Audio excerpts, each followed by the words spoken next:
One day, the hero, faced with soul-destroying black magic, fell into a deep sleep, leaving his companions behind. And 300 years have passed since then. But the restored peace and calm everyday life were only an illusion. And now the whole world is shrouded in darkness. 300 years ago, when the main character turned 31, one hero came to the magic tower for him. The girl said that she had heard that once every 100 years a genius magician appears, and she asked him if it was him, calling him a boy. Archmage Lynn just looked at the girl silently, slamming the book he was holding in his hand shut. Still silent, he approached the bookshelf and, under the gaze of the stranger, put it away from the shelf. Ignoring the girl behind him, Lynn began to sort through the books that were lying on the floor, and the girl decided to call out to him, asking him if he could hear her at all.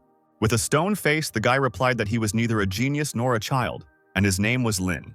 The girl beamed and ran up to the guy, saying that he really was the youngest 4-star archmage in history, and she said that she had come to the right place then.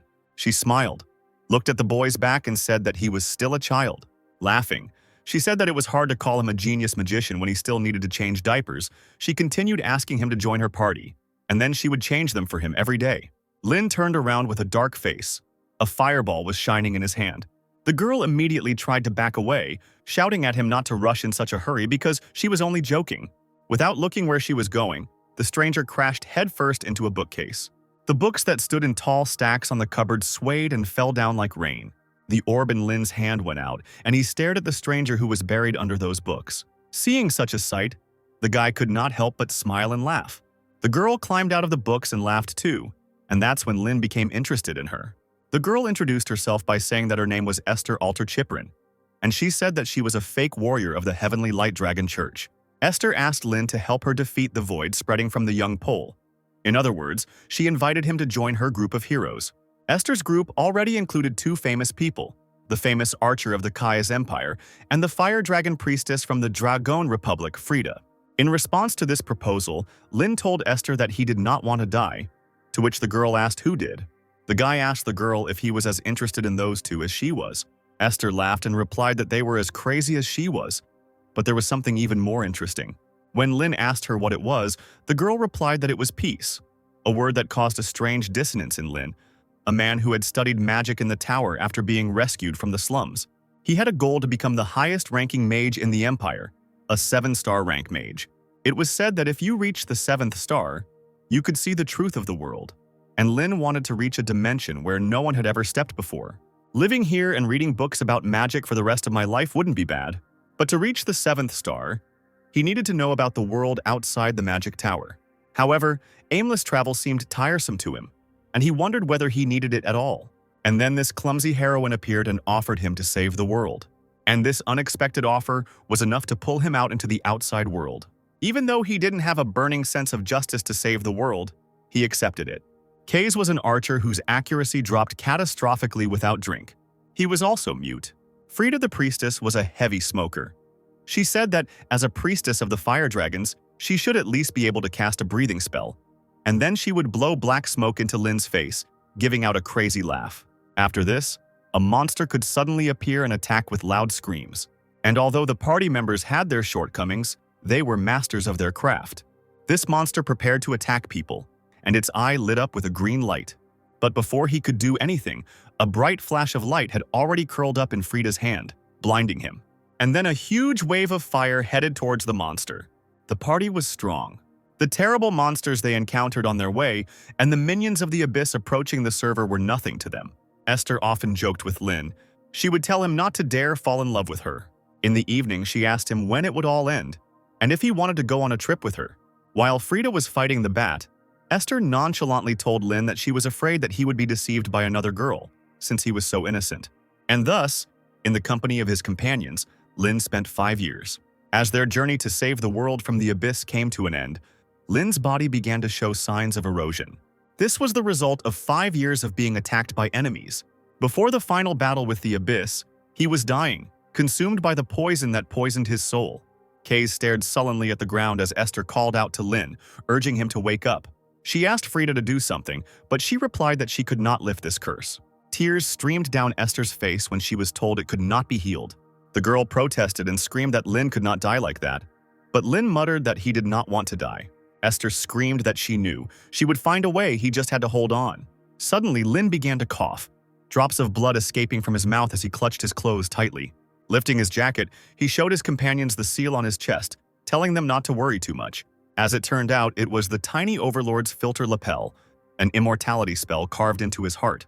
It contained magic that would put his body into a dormant state and heal him. Lynn muttered a spell, and his body began to be covered in ice. He didn't know how long it would take him to revive, but it was the only option. Esther watched with wide eyes as ice covered the boy's body. Lynn tugged weakly at her cloak and told her that he would be back. He chuckled and asked her with all his might to win. Smiling, Esther promised that she would do it. She told him that no matter what, they must meet again. Taking his hands, she said with a smile that then the four of them would go see the world. She told him that she would be by his side until he woke up. Lynn smiled at her, promising that she would, and the ice had already reached his head. Lynn's consciousness was being pulled into the cold grip of death. He felt buoyant and empty, as if he was sinking into a swamp. Finally, he thought about the fact that he still couldn't see the truth from the magical system of the seventh star. Lynn sank deeper and deeper into oblivion. Meanwhile, Esther, Kays, and Frida returned to the fight. Their journey together across the vast world ended here. It ended in front of the army of the Abyss, which rushed forward with terrible screams. All that was left in front of Lynn was darkness. But in an instant, he was already tired of floundering in the darkness. Lynn opened his eyes. A female voice came from the side asking him if he was okay, and the woman reflected back to him as rain. Turning around at the sound of the voice, Lynn immediately addressed her as his mother. Lynn's appearance was now different. His hair was black and his eyes were red, and he looked like a teenager. Lynn immediately stopped short, thinking about where his mother came from, since he was an orphan, and the woman looked at him questioningly. A bright light shone somewhere to the side and Lynn covered his face with his hand, shielding himself from it. Looking around, he realized that he did not recognize these places. Next to him was not a battlefield, but a city and its crowd. The woman asked the boy why he was acting like that and said that it was Heroes' Square in front of the Vatican. The woman continued, saying that there was a monument there in honor of Esther's group. Hearing the familiar name, Lynn turned around and saw a statue in front of him. The monument contained the names and dates of life of all the members of Esther's group. Lynn asked the woman what year it was, and she simply asked him what was wrong with him. But Lynn didn't calm down and asked again what year it was. Exhaling, the woman replied that it was now 1418, according to the Teresian calendar. Hearing this year, Lynn's body became cold, and he began to wonder if he had been reborn, or if his memory had been superimposed on someone else's body. He noticed that the feeling in this body was very strange. The memories of Esther's laughter, Kays' drunken delirium, and Frida's cigarette smoke were still fresh in his mind. But he realized with fear that all this had happened 300 years ago. With a trembling voice, Lynn asked if they had won the last battle, but he immediately thought that it was a pointless question. He thought that if they had not won, they would not have had a monument erected to them, and the sky would not have been so peaceful. With a heavy sigh, the woman asked him why he was saying such obvious things. And then she said that they said that now, if you climb the Vatican Tower, you can see the frozen remains of Lord Lynn. Lynn didn't ask any further questions but answered tensely that he understood. He wondered what it meant that he had taken over someone's body. The woman continued, saying that Lady Esther had remained by Lord Lynn's side until she died. She noticed that it was so beautiful and so sad, and then she asked the boy what he thought. Lynn, in response to this, laughed, sweating, and the woman asked him why he was laughing because it was a sad story. Remembering his last moments with Esther, he thought it was amazing that she had kept her promise. Lynn walked closer to the monument and reached out his hand to the plaque. As soon as he touched her, he pulled his hand back, thinking that someone had not kept their promise after all. Lynn burst into tears and said he had not kept his promise. Lynn didn't know what the three of them said about him next, but he became a historical figure. The emperor personally erected a monument to him. Many towers of magicians and families of magicians revered him as a saint, and Reina's mother watched her son with excitement. Lost in his thoughts, Lynn thought about how these 300 years had left him with only magic. They left him with memories of travels to many places and the faces of his comrades who smiled brightly at him. Now these adventures could be read about in books. Now these memories have become legends. He recalled that Esther had once said that moments become memories when they are shared with someone. So his memories are not yet memories. Until he dies and meets them, they will remain unshared. These are memories he must live with alone, like an unanswered echo. Noticing movement out of the corner of his eye, Lynn turned around and saw a cup of tea. Smiling, Lynn accepted the cup from Rain's mother. thinking that his friends were gone now, but they had left him this world. Looking at the cup, he thought about what he should do now, and then he remembered Esther again. Lynn's eyes widened, and he thought about what else he had to eat and work with. The Holy Human Empire divided the mage class into 7 levels. Eventually, Lynn reached the 5-star level of a mage. Only 2 people in the entire history of the empire had reached the 6-star level, known as a sage. Lynn thought that, one could say, they had not reached the end of the truth. But Raina's mother waved her hand at him, getting ready to leave. Seeing the outstretched hand, Lynn remembered Esther and thought that if he hadn't left with Esther, he would have reached the 6-star level and then grown old and died. But he would regret it all his life. Even if someone could turn back time, he would leave to travel with her again and again. But now Esther is gone. The girl hoped that this world would be filled with laughter. As Lynn followed her mother outside, she thought that this world, which they had all desperately defended together, was truly the way she wanted it to be. He remembered again that those who reached the end of magic would be able to see the true face of the world. So in this life, he must become a 7-star magician. Stopping again at the statue of his friends, he thought that in order to escape from this sadness and emptiness, he would try. He remembered Esther with a wide smile and flushed cheeks, calling him to look at the flower. He remembered Frida saying it was too romantic to show such things to a charmless brat. Kays only watched the flowers from the side. Lynn then shouted that he would rather read another magic book than look at this. He asked what was so wonderful about this flower field. Lynn thought that the people in Esther's group were all equally eccentric, but he really enjoyed traveling with them. Looking up at the sunset sky, Lynn in Rain's body said goodbye to his friends with a smile on his face. He thought that now they were left in the past and could not be together. The living, following the flow of time, must move into the future. Lynn had a dream where Esther asked him if he ever regretted not having a family, to which the guy replied that he didn't even know his mother. Lynn replied that he didn't even know what it was, so he wasn't interested. He grew up in the slums. If the headmaster of the school Osiris hadn't noticed his magical talent and taken him in, he would have lived as an orphan and died on the streets. Frida came up from behind and hugged the guy around the neck, saying that he was a poor thing. Lynn pushed her away, screaming that even if he had a family, he wouldn't know how to treat them, so he didn't need a family. Esther smiled at him, telling him it wasn't as difficult as he thought. She told him to just cherish them, but Lynn took the advice with a grain of salt. Esther smiled brightly, telling him that he was a good child so everything would work out for him. Lynn heard someone call him. He opened his eyes, waking up in Rain's body again. The maid entered the room, bowed, and said that she would prepare breakfast since he was awake. Stretching, Lynn walked over to the mirror and looked at his new face. Memories of this spoiled 9-year-old boy's old life returned only 20 days ago. This boy, Rain, is the eldest son of the Ludvik family, one of the 5 great families of magicians. Since Lynn himself is an orphan, he had to work hard to adapt to life in a noble family.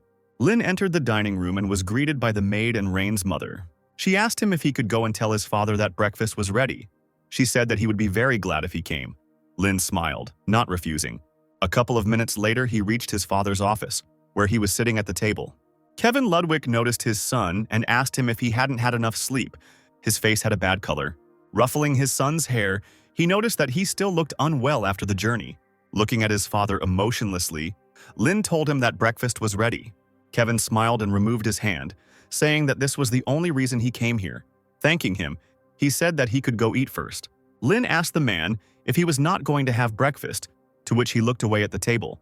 There was a piece of paper with magical seals on the table. Kevin said that the dissertation presentation was next week, so he was in a hurry. The man said that his mind was foggy from eating, so he tried to concentrate and get as much done as he could in the clear morning hours. And looking at the paper, Lynn wondered if he was really stuck on this. He asked his father if he wanted him to help him. Kevin asked him if he wanted to support him, to which the boy replied that he wanted to help solve the magic circle. Kevin said that the help was welcome, but his mother would scold him if he was late for breakfast. But Lynn didn't listen to him and took the pen. As Lynn drew his pen across the paper, he said that magic was the expression of natural laws numerically and then their distortion. He said that the Go rune complicates the equation and conflicts with the hand Cha, so it is better to replace it with the Gu rune. When he finished writing, Lynn turned to his father and said that then, using the imperial equation 41-2, he would be able to get the answer immediately. Kevin picked up the paper, asking if such a method was possible. The man thought that this was a difficult problem that even the best scientists could not solve, and yet this was a high-level spell that was 200 years old. Looking up at his son in surprise, Kevin asked him how he had guessed. Digging through Rain's memories, Lynn realized that Rain, in terms of his knowledge of basic magic, was a completely ordinary person. However, given that he belonged to a line of mages, this meant that he did not inherit the talent for magic. Lynn did not answer his father's question and asked him if he could have breakfast with them now. Smiling, Kevin rushed to hug his son, saying that now they could all eat together. Raina's family was small: mother, father, 6-year-old sister. A little girl, Siri, looked into the room where her brother was sitting. Her hair and eyes were the same as Rain's. She was a sweet girl who inherited the traits of the Ludvik family.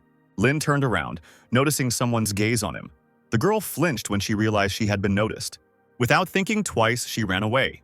Lynn sighed heavily, thinking that such behavior was quite understandable.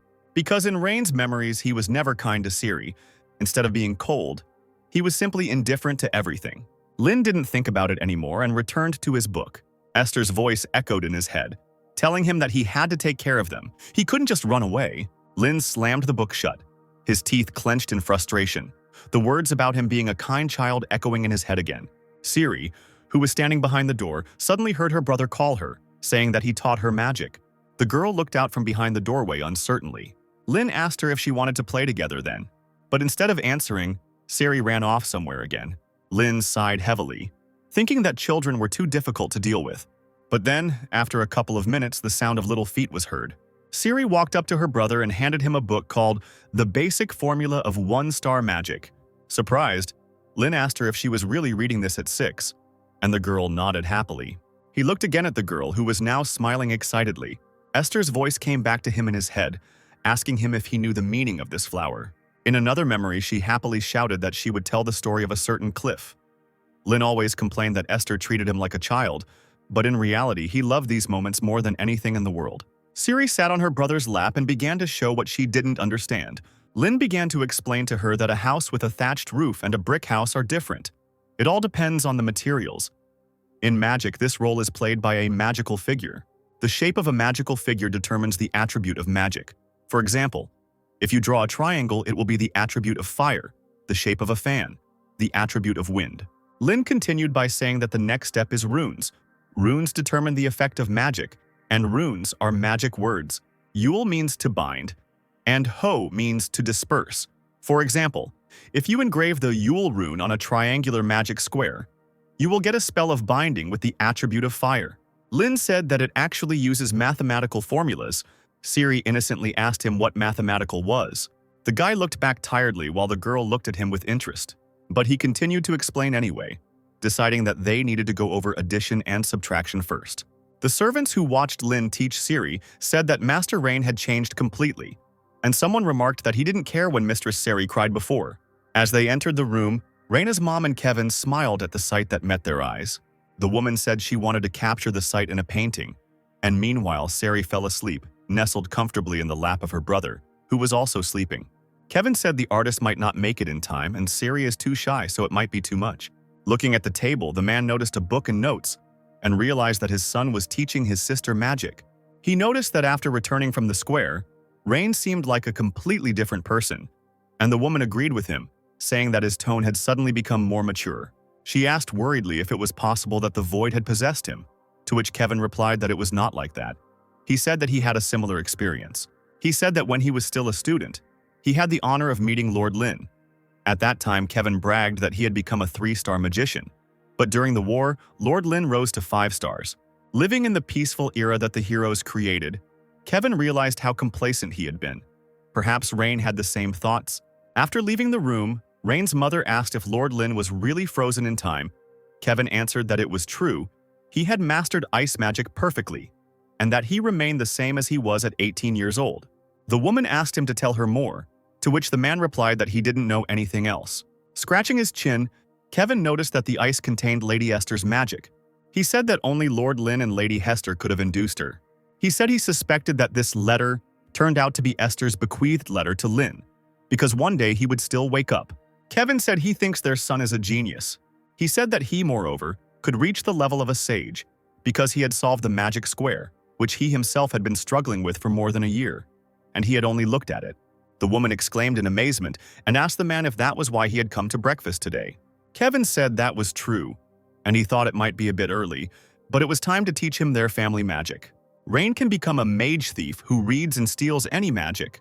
This is only allowed to those who belong to the Ludvik family. This magic is only available to their lineage. The man said he wasn't sure if he could teach him, to which his wife asked if it was that difficult. The man replied that everything was fine. He already had an idea. Under a blue sky, a dazzling field of tulips stretches to the horizon. Cias Tulica. It is a beautiful region famous for its tulips, and a third of its land belongs to the Ludvik family. Rising to a sitting position, Lynn said that if you want to develop, you need to set medium-term and long-term goals, especially if it is the path to truth. There is a lot to do to become a 7-star mage. No matter how young you are, there is no time to waste. Lynn placed a piece of paper in front of him and said that they needed to call the guide first. Siri appeared behind her brother and asked him what he was doing. The guy muttered that it irritated him so much. Sighing, he nevertheless answered, saying that he was going to call a magic guide. The girl asked again. The guy asked whether he and she should call him. The girl jumped up happily and shouted that she wanted one too. Watching Siri happily spinning around on the grass, Lynn thought that she seemed to be enjoying herself. But for a 6-year-old, her speech was a bit clumsy. Could there be something wrong with her? Following this, the guy began to draw on the sheet. Looking at his sister, he said that this was a high-level magic containing 4 different elements, so only a 4-star magician could handle it. There were only 10 of them in the country right now. Lynn finished drawing the elements and a bright light shone from the paper. A huge table of light shot into the sky and Sari jumped to her feet, screaming with joy. Suddenly, Lynn grabbed his chest. Blood suddenly started flowing from his nose and eyes. He muttered that it was still too much for 4-star magic. He thought that it was good that it was a summoning spell for a guide and not a combat spell. Otherwise, he would have died already. The pillar of light dissolved into thin air. Lynn muttered that this body was trash. He began to wipe away his blood with a handkerchief and called Rudian. A blue butterfly appeared and landed on Siri's finger. This butterfly evaluates the user's abilities and determines potential magical power. Lynn said that it was Rudian's function to tell her what to study and practice. He said that all the best runes for learning are collected here. It may seem simple, but it is 4-star magic. He asked his sister if she liked it, while she looked at the butterfly with a smile. Siri nodded her head. The girl ran away. Lynn told her that now she should go there and study. Suddenly, he felt dizzy and almost fell to the ground. Clutching his head, Lynn said that while he was recovering his strength, he would summon the second Rudian later. The second Rudian was summoned. He showed that the physical condition assessment, magical power, is 30-24. Lynn thought that this was the level of a beginner mage and began to calculate the magic and stamina. The magic calculation was 77, and the endurance was 64. The guy sighed and thought that he had a long way to go. But then he saw that a bloodline of magic had been discovered that was considered teachable. Lynn chuckled and said that this body wasn't complete trash after all. He remembered that when he was traveling with Esther, a young magician came to him. He wanted to prove himself as the best mage of all the mages in the Empire and join the group instead of Lynn. However, there was nothing special about his skills. With just one blow, Lynn could have completely defeated him. Looking at the defeated guy, Lynn became even more convinced that there was nothing special about his skills. However, the guy's eyes, sparkling with a bright light, did not give him peace. Suddenly, the guy stood up and, waving his hand, summoned a huge pillar of light. Lynn was able to defend himself and noticed that with those eyes, the guy saw all the magic he used. A fight ensued where this guy only counterattacked. Now Lynn realized that this was the power of the Ludvik family's bloodline magic. Bel Sidious. By simply observing the flow of magic, a person can determine what kind of magic the opponent is using, and if their magic skills are equal, the one who uses it better gets the advantage. This Bel Sidious is a legendary eye that only 3 people have opened in the entire history of the Empire. If Bel Sidious is the ability to recognize an opponent's magic, then Bel Curious is the ability to steal it. The reason why the Ludvik family became known as magic thieves is because of this eye. Standing on his feet, Lynn thought that the goal of childhood had now been achieved, and he thought that without magical power and endurance, he would not become a great magician. Returning to the house, Lynn immediately went to the library where Kevin found him. The man asked him if he was interested in the family's lineage of magic. He asked that it was, of course, a bit early, but would he like to try to learn it? Lynn replied that he would like to, thinking that it wouldn't hurt to study the theory beforehand. Kevin replied that then from today, Elen would be his mentor, but only while he was at the academy, and when he returned, he would teach him personally. Lynn asked again about Elen, trying to search through Rain's memory to find who she was. Nodding, Kevin said that she was a wonderful person, taught at Delaton, had great magical talent, and most of all, she was Aunt Elen, who loved her nephew more than anything in the world. He said that they met her when they were 6 years old and someone came into the library. A girl appeared in the library, frowning and looking ahead. She walked up to Lynn and looked at him intently, and he just moved away from her. Ellen snorted in annoyance and asked if the genius professor Ellen Ludvik had come personally to train some unloved child. She grabbed the boy by the head and asked him menacingly if he was ready. The girl asked the boy if he knew who she was, to which he replied that she was Aunt Elen.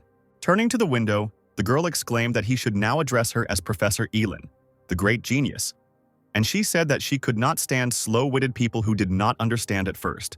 She glared at him and told him not to ask her any questions after she had taught him once. Thus began Lynn's training in the bloodline magic of the Ludvik family.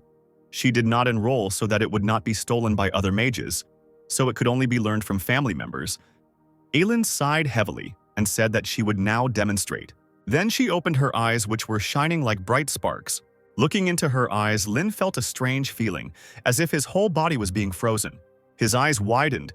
He thought with admiration that this was the very same Belle Sidious. He exclaimed in admiration, while Elen closed her eyes and laughed smugly. Then she screamed that in order to use this technique, one had to calculate 3 spells at the same time, something that someone like him couldn't even dream of. Lynn exclaimed that he could do it, to which the girl exclaimed that he was too arrogant. Elen, satisfied with the boy's reaction, wrote down several formulas. It was an analysis of magic. Leafing through the notes, Lynn noticed that it was more theoretical than he expected. If the founder of the family, Ludvik, had not imposed genetic restrictions, then Lynn could have taken advantage of this. Leaning towards her nephew, Alice asked him if it was too difficult for him since he didn't even understand what it meant, to which he replied that he just needed time to understand. Alice had not expected such an answer, and so she hesitated to do the honor of helping. Lynn bowed to his aunt and thanked her for guiding him, and he said that he would now figure it out on his own. Alice asked him if he didn't need any guidance, and when there was no response, she told him not to ignore her. Lynn sat down at the table and began to read the notes. Alice got angry at being ignored and walked away, saying that he could do whatever he wanted, but it wouldn't work anyway. After a while, she sat down opposite the boy and began to read a book. Lynn tried to make sense of the notes and got stuck at one point. Suddenly, Alice snatched the paper from his hands without saying anything. She quickly moved her pencil across the paper, her face expressionless. After a couple of minutes, she placed the sheet on the table in front of the boy. The girl buried her face in her book again while Lynn looked at her in shock. After a while, Lynn thought again, unable to immediately understand what to do, and the sheet was again torn right out from under the boy's nose. And again, Alice placed the sheet of paper with the written solution in front of him. The girl buried her face in the book again. Lynn tried to understand what was happening. He was trying to figure out if this was how modern magical education worked or if she was testing him, while Raina's mother was secretly watching them. After some time, Alice announced a break. She left the room, and from the side, a voice was heard calling Rain.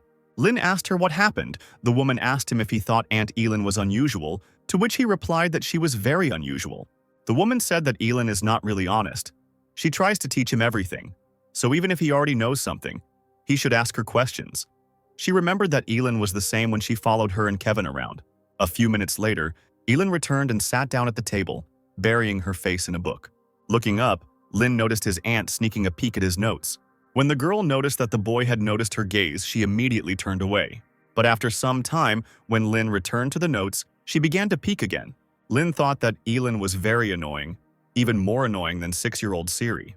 Finally, Lynn decided to follow his mother's advice and approached his aunt, saying that she didn't quite understand that part. Elen immediately threw the book aside and screamed that if he didn't even know this, then their family was doomed. And she asked what exactly he didn't understand. Lynn pointed his finger at the text on the page, to which Elen immediately told him how he should solve it. Laughing, she said that he should use this formula, and then he would be able to solve it much faster. Lynn apologized to her, and she continued, asking him about what he did before he was 9 years old. Lynn resigned himself to his fate and continued asking his aunt. Elen's teaching was such that it required a lot of effort, but thanks to her, he significantly reduced the time spent studying theory and gained practical experience. On the 10th day after receiving Elen's instructions, he felt a burning pain in the retina of his eye. He felt all the blood in his body rush to his head, the world slowly turning blood red. And then it happened. The eyes, glowing red, were engraved with the mark of death.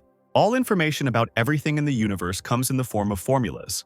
Lynn used a fire spell and immediately a fireball appeared on his palm, and on top of it were numbers. Lynn thought about what he realized was that in the eyes of the young wizard, all his magic looked like numbers. He said it was really amazing. Elen, stunned, asked the boy if he could really achieve this in just 10 days. Even after specialized training, it took Elen 7 years to master Belcidius. They said it would take 70 years to master Belcurious. Elen thought about how in just 10 days, Rain had gone from a blank slate, knowing nothing, to using multiple spells at once. She thought that he could rival Lynn, who was called a master of simultaneous summoning. Looking at him, she thought that he might be a genius. Elen went to Kevin, who muttered that his son had awakened Belcidius in just 10 days. The girl told her brother that thanks to Rain, the Ludvik family can become a leading family of magicians. He is really amazing. Elen walked out of her brother's office, slamming the door. Kevin said that as a father he had nothing more to teach him. After that, Kevin called out to Yud, and a black figure appeared behind the red curtain. The man told Yud to send a message to his father. Yud asked him if he was referring to the former head of the family, to which Kevin asked him if there was any problem with that. The man immediately replied that that was not what he meant. Kevin said to pass on a request to guide his grandson, who has an innate talent, on the right path. Smiling, Yud noted that Kevin had truly gone through fire and water for his son. He said he would do as ordered. Kevin just smirked in response. Thus ended spring and a short summer began. Looking out the window, Lynn thought about how this summer seemed to last for about a year. Dark clouds covered the continent, pouring rain day after day. Lynn was incredibly busy that summer. During the day, he studied household magic from Elen. At every opportunity, he taught Siri the basics of magic. And at night, he concentrated on training his physical and magical strength. The development of modern magic that Lynn learned from Elen and from books was truly astounding. And for Lynn, a person living 300 years ago, it was quite shocking. He noted that such complex formulas were simplified to such an extent that the activation time was reduced and the power was greatly increased. The level of magic has increased significantly compared to 300 years ago. But now Lynn can lose to a modern 4-star mage. He thought that magic grows with time, and with his current state, becoming a 7-star magician in this era is absolutely impossible. He needs strength and incredible knowledge. At dinner, Lynn told his father he had a favor to ask, and Kevin asked again. The boy asked his father to send him to the city of magicians. He said that it would take about 3 years. The parents' eyes immediately popped out of their heads. While chewing bread, Siri asked her brother if he really wanted to go somewhere, to which he said yes. He said that he was thinking of going to the Golden Rose in the city of magicians, where the best magic university, Delaton, is located. He asked his father if he would let him go. Siri rushed to her brother, screaming for him not to leave. Kevin said that was impossible. He told the boy to think about his age because he was only 10 years old. It was too early to leave home. Kevin said that children from magical families enter Delaton when they turn 16. Then it is not too late to go to the city of magicians. And he also said that he had already scheduled a very important meeting. Taking a letter out of his vest, Kevin told his son that this letter was sent by his father, his grandfather. Elen, who was sitting at the table and eating a steak, immediately froze with a piece of meat in her mouth. Choking, she coughed silently and asked her brother again, to which he told her to wipe her mouth before speaking. Lynn immediately guessed who his grandfather could be. Kevin said that in their family, only 3 people awakened the Belcurious.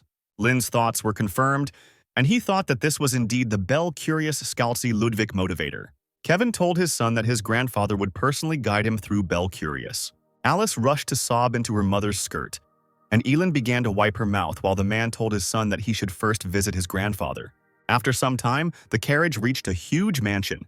Kevin and Lynn got out of the carriage and walked down the corridors, Lynn looking around.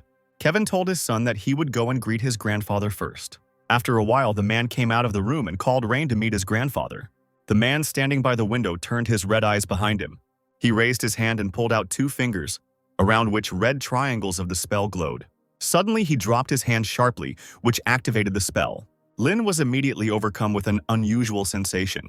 Everything around shook. The chandeliers on the ceiling swayed. Books began to fall off the shelves. Lynn wondered in fear what this old man was thinking. Meanwhile, Scalzi had no intention of retreating. His hand glowed even brighter with the same spell. Lynn decided to put his thoughts aside and respond to such a gesture. He raised his hands and they glowed blue. But the next moment, Lynn's spell in his hands faded away, as if it had never been there. The man said that it was Belcurious, and Lynn involuntarily shuddered at the voice. Looking at the man, he noticed that his eyes were glowing with a bright red light. Scalzi said that this spell can control visible magic at will. After recovering from the shock, Lynn smiled weakly, admiring the man. Lynn exclaimed in delight, in response to which his grandfather asked him if he wanted to try it too, while Kevin only sighed understandingly. Scalzi's eyes dimmed, and he said that mastering Bel Curious was not enough. In order to use it properly, a master must fully understand it. He asked the boy what level he was at now.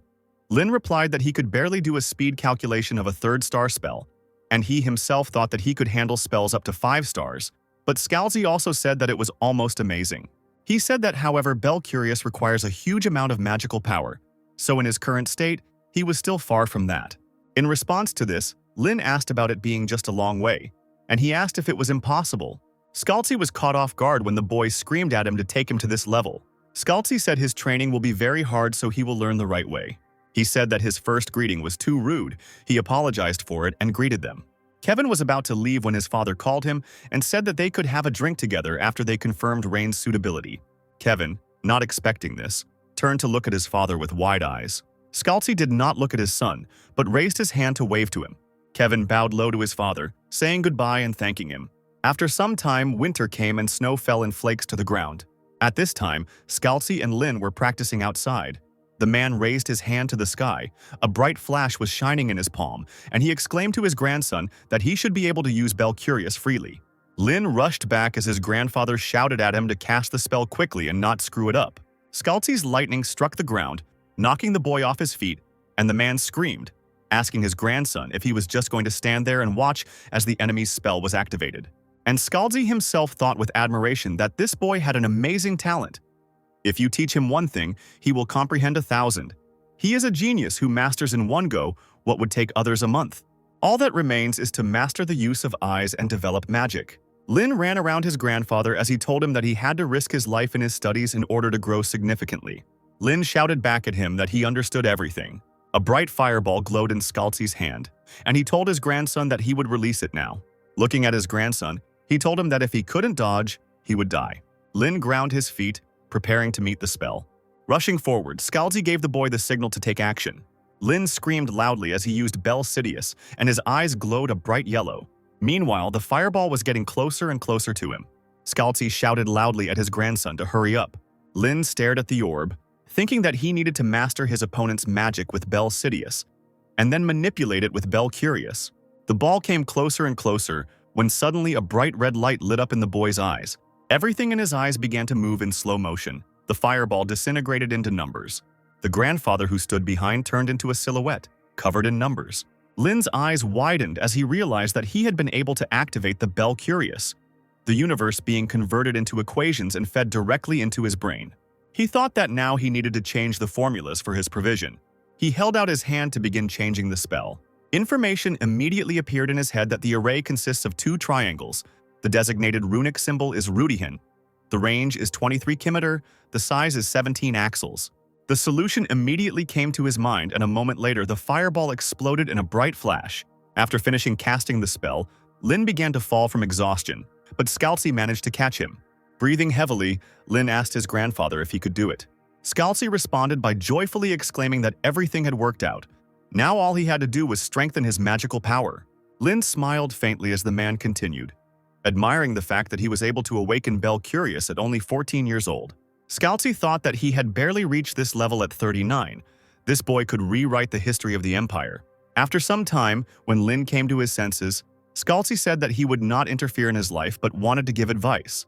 With a serious face, he told him that when he turned 16 he should definitely enroll in Delaton. Lynn didn't answer. He looked away and thought that he was no longer interested. Scalzi told him that if he graduated from the university with the highest level, he would have a chance to meet Archmage Lynn. Lynn agreed, but said that he was not very interested, and he thought that it was time for them to stop mocking the dead. Scalzi said he felt the same way, but Esther's character left a letter. Isn't he interested in its contents? Lynn froze in shock. He couldn't believe that Esther had left him a letter. Scalzi told his grandson that no one had ever awakened Bel Curious at 14 years old. With his abilities, he should be able to read the letter.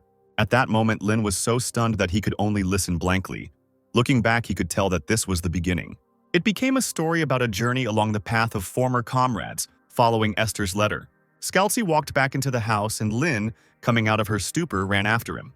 There was about half a year left before the entrance exams to Delaton, so Lynn decided to take this opportunity to find out what and where to visit when he went south. Kevin asked his son if he planned to stay in the magical city after the exams, to which he replied that he was going to, because all the knowledge was collected there.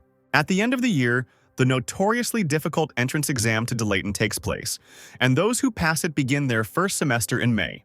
Lynn's attention was drawn to a falling leaf when his mother asked him if he was sure about it, as he was worried about being there without security.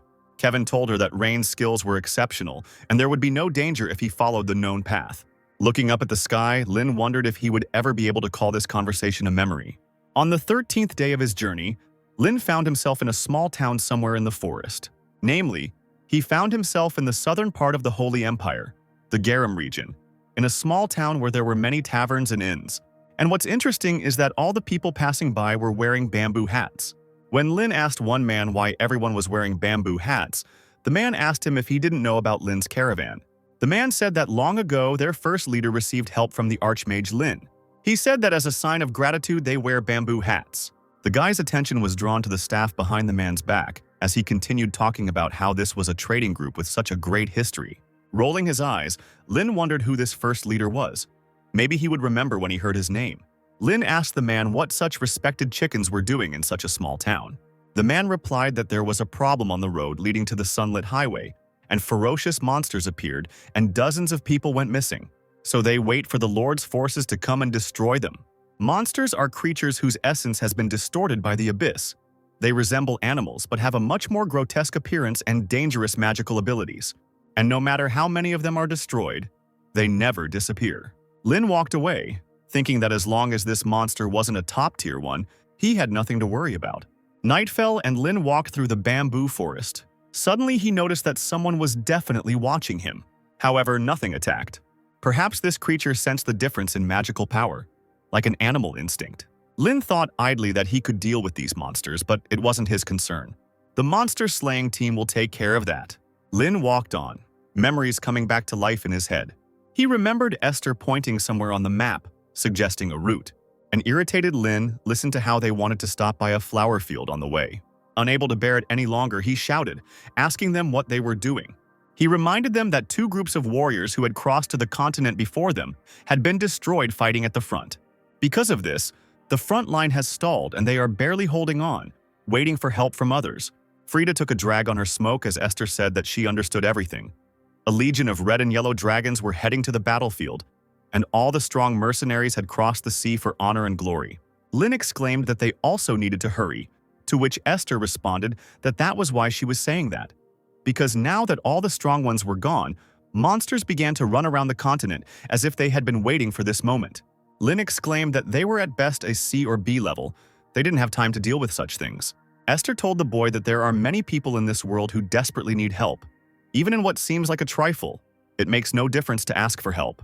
Covering his face with his hand, Lynn remembered Esther's words about how she hoped he would grow up to help people like him. Lynn muttered that even after 300 years they were still annoying. The boy sat down to rest, a spell glowing in his hand. Lynn muttered the words quietly, activating the spell. Our seal in his hand shone even brighter, ready to act. Lynn lowered his hand and the seal entered the ground and rushed forward to find the monster. The guy remained sitting in the depths of the night forest. Finally, after some time, he heard a loud roar in his head and ordered the seal to bring the monster here. Something flashed like a dark shadow above the bamboo, and something heavy fell in front of Lynn. Looking down, he noticed a white monster that was bound by his spell. Lynn frowned and asked if that was what he was calling a threat when the monster started growling at him. Squeezing his hand so that the spell began to squeeze the monster, breaking bones, the boy told him that he had already killed countless of his relatives. The monster began to writhe in pain as his body was squeezed even more. Lynn told him that he would let him go if he promised not to harm people anymore. All he got in response was a roar, and Lynn said he still didn't understand him. Lynn left behind the monster's body, cut into pieces, and he said it didn't help, it was just out of boredom. The border between the central and southern regions of the empire is the Badantio Ridge, and as soon as Lynn stepped onto it, he was immediately attacked by monsters. Lynn thought with irritation at how the insignificant beast dared to look down on him. But suddenly, instead of the guy's spell, arrows started flying at the monsters. Turning around, Lynn noticed two people standing above. The figure and hairstyle of one of them seemed familiar to Lynn, so he inadvertently called out to Kaze. The strangers hurried to jump down. Someone asked Lynn if he was okay, and the guy smelled alcohol. A young man, who didn't look like Kaze at all, told Lynn that monsters often appeared in this place, and he asked him if no one had warned him on the way here. The second stranger also jumped down, asking why anyone had to warn him, and he said smugly that they, the descendants of the Great Palace, guard it. Lynn stood frozen in place, just listening to the strangers and thinking that there was no way it could have been Kaze. Scratching his head, he finally said that he didn't know what school they were from, but they helped him, so he was grateful. And he decided to ask them if this was really the Badantio mountain range. After exchanging glances, the strangers suddenly burst out laughing without answering the guy. A little angry, Lynn shouted at them, asking what they were laughing at. The second stranger said that so much time had passed since this ridge became Kislanton, and he still called it Badantio. Kislanton means mountain range of the Palace of Kaze. After defeating the Abyss, Kaze seems to have taken root here. The strangers said that they were students of the archery school founded by Kaze. They also said that traditionally this passage is guarded by him, who was recognized by the school director. Watching the drunk guys, Lynn couldn't help but laugh, thinking, is drunk archery really the main subject of this school? What did they do to be assigned here? One of the guys put his arm around Lynn's shoulders, telling him that he had come at the right time because today was a festival, a day when everyone could drink free alcohol, and he needed to experience the taste of alcohol if he wanted to become an adult. He continued by saying that alcohol was the path to the sun and the moon, to which his companion wearily remarked that he was such a cultured man. The second guy walked away telling his partner that he can't even think about skipping his shift today talking nonsense. They still have to guard this place. To which the first guy asked how they could let this kid go alone. Grabbing Lynn by the scruff of the neck, the boy ran away, shouting to his comrade that he would simply take him to the entrance of the village and return. Walking through the forest, the guy said that the road was hidden because of fallen leaves. Although they tried to clean them up, there were endless amounts of them this year. The guy continued to chat, but Lynn was no longer listening to him, looking around. Listening to the boy again, he heard him tell him that if he climbed the wooden stairs from here, he would find the training room. He said that if you follow the path you can get to the village, and at the fork there was a stone that looked like a tombstone. Upon reading the name on the stone, Lynn immediately felt his heart break into pieces and his hope disappear. The guy asked Lynn why he shouldn't make a wish if he was going somewhere. When Lynn asked again, the guy asked him if he really didn't know. And then he said that at the Tomb of Kaze, people usually make a wish, asking for protection. Not believing his ears, Lynn told the guy to stop joking, to which the guy asked why he was joking. With a trembling voice, Lynn said that it was strange because tombs were not built in the middle of the road, and this Kaze was a hero. The guy asked him if he really didn't know the history of this tomb, if he was from this country at all. He asked him if he knew that among Caius's comrades was the Archmage Lynn. He continued by saying that it was a well-known fact so he should know, but Lynn was said to be very shy, which gave the real Lynn a shock. The guy said that Kaze believed that Lynn would return even after death. They said that if the grave had been in the village, Lynn might not have come because he was embarrassed, so Kaze asked to be buried here. Lynn remembered his moments with Kaze, how he got angry at his snoring and the smell of alcohol. He remembered how, in the middle of their journey, he taught him various symbols. Kaze loved to ruffle Lynn's hair, which only made Lynn angry and yell at him to stop. But now the guy involuntarily patted himself on the head. Looking at the stone, he wondered if Kaze knew that this farewell was forever. Lynn continued to deny it, thinking that he had promised to return. Kaze appeared before his eyes, but when he turned around, his face began to melt, revealing his skull. Suddenly, Lynn turned around and ran away. Like a madman, the guy ran through the forest without paying attention to the road until he tripped. He fell to the ground, but was in no hurry to get up, breathing heavily. As the sun began to set again, Lynn reached the cliff and sat down on its edge. He told himself that he had to go back to Kaze's grave and say goodbye. Remembering Frida, he thought that even if it was already late, he had to go and tell her that he was back. Remembering Esther, he thought that he should say that he was sorry. He saw Kaze before his eyes and thought that he should go back and ask for forgiveness. The sun set behind the horizon, but Lynn still didn't move from his place. He just lay down on the ground. He recalled how Kaze was able to find an eagle in the sky in pitch darkness. All the guys were wondering how Kaze could aim when he was drunk. When Kaze came down from his drunkenness, his hands began to shake so he could not aim. He recalled how Esther had told him that Kaze had no language and therefore could not speak. He remembered how loudly Kaze snored at night, leaving everyone else unable to sleep. Remembering all this, Lynn couldn't help but laugh. But then he remembered their last moment together. But the guy kept laughing louder and louder, Soon this laughter turned into loud sobs. Lynn raised his hands and covered his face with them. After some time, he rose from the ground and wandered through the forest. He walked towards the village where he again encountered the tombstone. Rustling dry leaves, Lynn came closer, a bright red spell shining on his hand. Gritting his teeth, Lynn smashed the stone with a sharp movement of his hand. Burnt leaves rose into the air, burning to ashes there. But the stone remained standing in the middle of the road, as if untouched by anything. The sun set again and Lynn turned and walked away, making no more attempts to destroy the stone. He mentally apologized to Case, thinking that it wasn't because he was shy, and all because he lacks courage. He lacks the courage to face them and ask for forgiveness. Without looking back once, Lynn walked away, feeling the past recede even further. Autumn in the south was simply amazing. Under such an autumnal summer-autumn sky, a glittering city spread out before Lynn. It was the magical city of the Golden Rose, in the center of which the University of Delaton was built. This proud was interesting to Lynn from his past life, but he did not live up to his expectations. Everywhere there were shouts from vendors trying to sell books on magic and teaching aids. All sorts of charlatans offered people tools to enhance magic and rare items found in the dungeon. All knowledge passes through the Golden Rose is a phrase that suits the status of this place where everything gathers. Lynn sat down next to one of the merchants and asked him how much this item cost. The seller replied that it only cost 10 coins, causing Lynn to ask again. Smiling, Lynn said that he paid at least 80 coins for it back then. Suddenly, the seller called him, saying that the bell had already rung, which meant the exam would soon begin. Lynn hurried to give the money to the seller, almost forgetting why he came to this city. Suddenly, a scream was heard, and a man flew past in front of the guy. People were shouting for someone to catch the thief. The thief ran further through the crowd. Lynn thought that the security here was not very good. Turning away, he thought that this was a big city, so the guards should be able to handle it. But then his thoughts were interrupted by the fact that someone crashed into him. Having collided with the guy, the old woman lost her balance and fell to the ground. Lynn apologized excitedly and said that he had to go already, he was late. The old woman quietly muttered that it was a family heirloom and that her grandson needed it for the entrance exam. Continuing to mutter, asking for help, the old woman stood up and walked on. Turning away, Lynn thought that now was not the time. He had an exam. But suddenly he heard Esther's voice telling him to help her.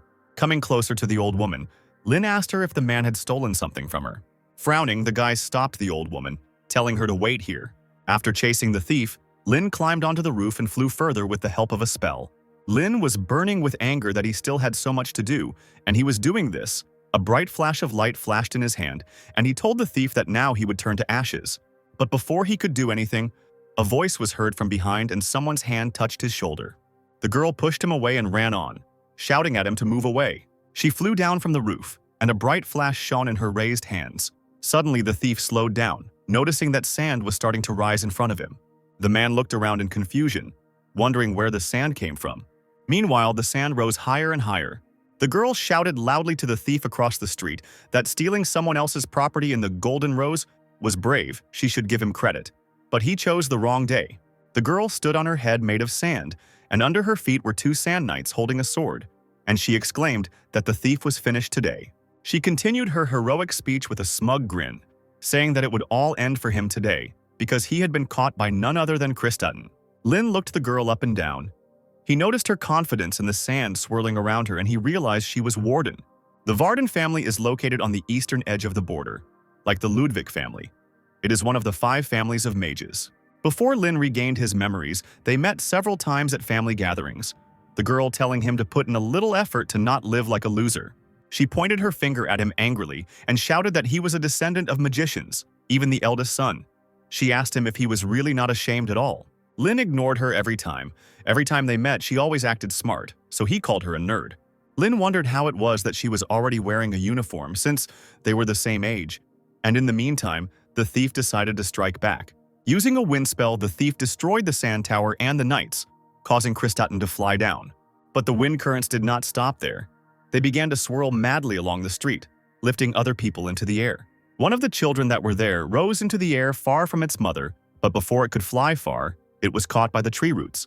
Using a spell, Lynn, who was still on the roof of the house, returned the boy to his mother. Lynn raised his head and looked at the thief again, his eyes glowing red, activating Bel Sidious. Looking at the thief, who had strange bracelets on his arm, he thought that this thief was a magician, and he also had quite decent magical power.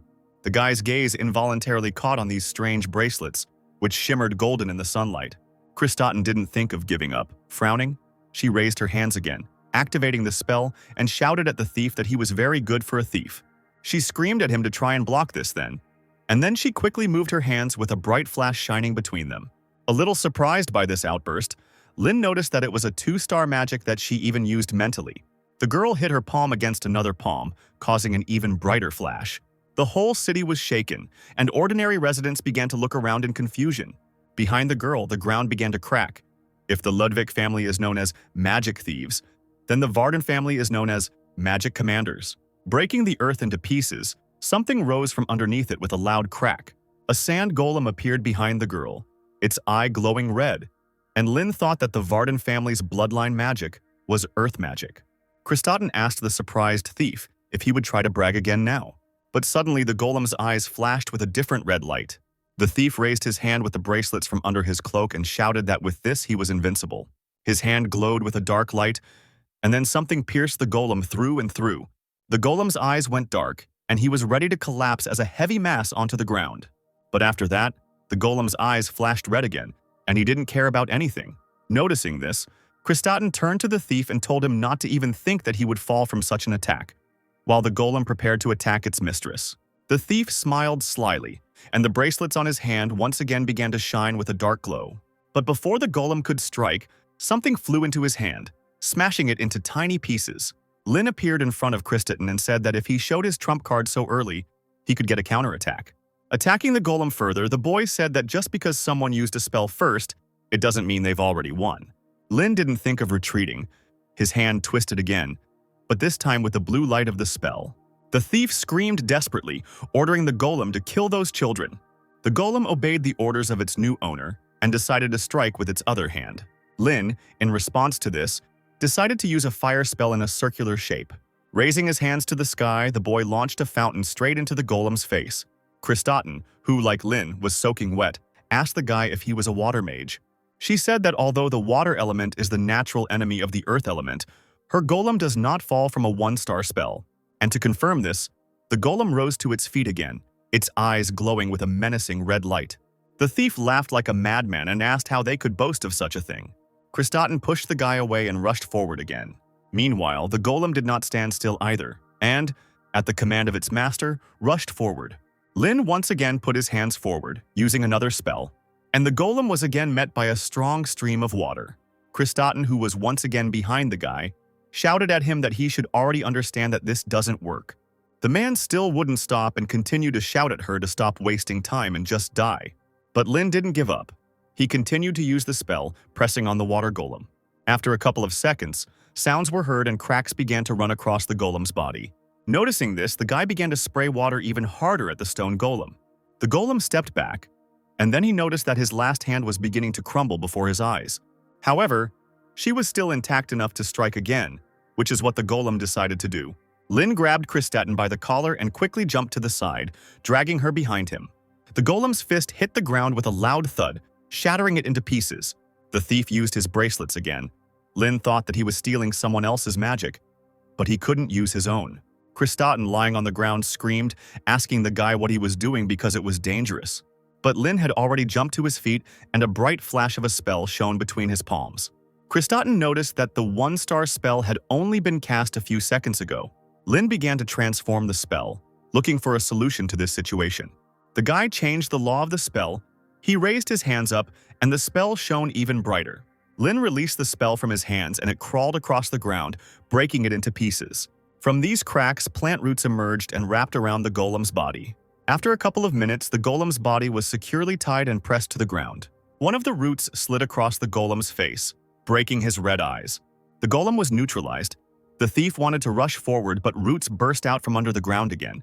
Approaching the shackled man, Lynn tore off his bracelet and asked what it was. Taking a closer look, the guy realized that it was an artifact, and it looked interesting.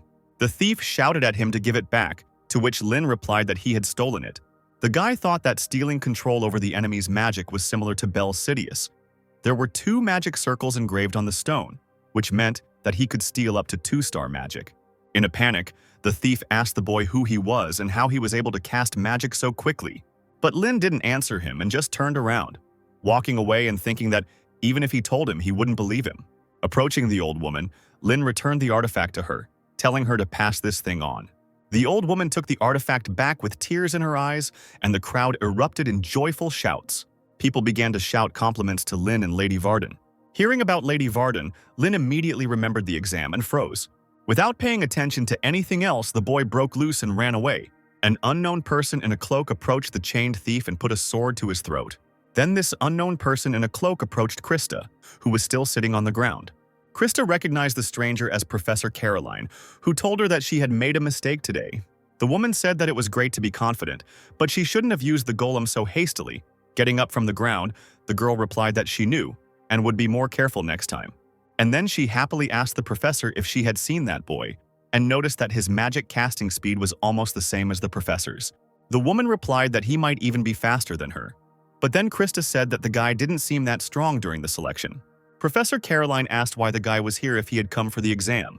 Krista asked her what she was talking about, to which she replied that the exam had already started. Krista sullenly asked the professor if there was any other way she could not accept it. She asked if she could be given some slack if she was late because she was helping someone. The woman asked her since when she thought so much about others. In response, the girl exclaimed that a person like that guy should exist to make things more interesting. And she asked with a grin whether it wouldn't be better for the school to have interesting characters. Professor Caroline made no reply to this, but soon agreed. Back in her office, Caroline looked over Rain's file, which stated that he had no experience in magical competitions and no significant achievements in other areas. Perhaps he is a genius prodigy who can become the White One sent to the Ludvik family from heaven. But then the woman noticed that this guy had been Scalzi Ludvik's assistant for 3 years. She was a little surprised by this, because he was a former great magician and the head of Osiris. It didn't matter to him if someone was his relative. Everything depended on talent and strength. He ruthlessly rejected those who failed to produce results. Professor Caroline wondered if he was just an assistant. Then why was he called a prodigy by the 8 great schools? Thinking about this, the woman smiled to herself. Professor Caroline asked her assistant to make an appointment with the rector because she needed to discuss something regarding a private appointment.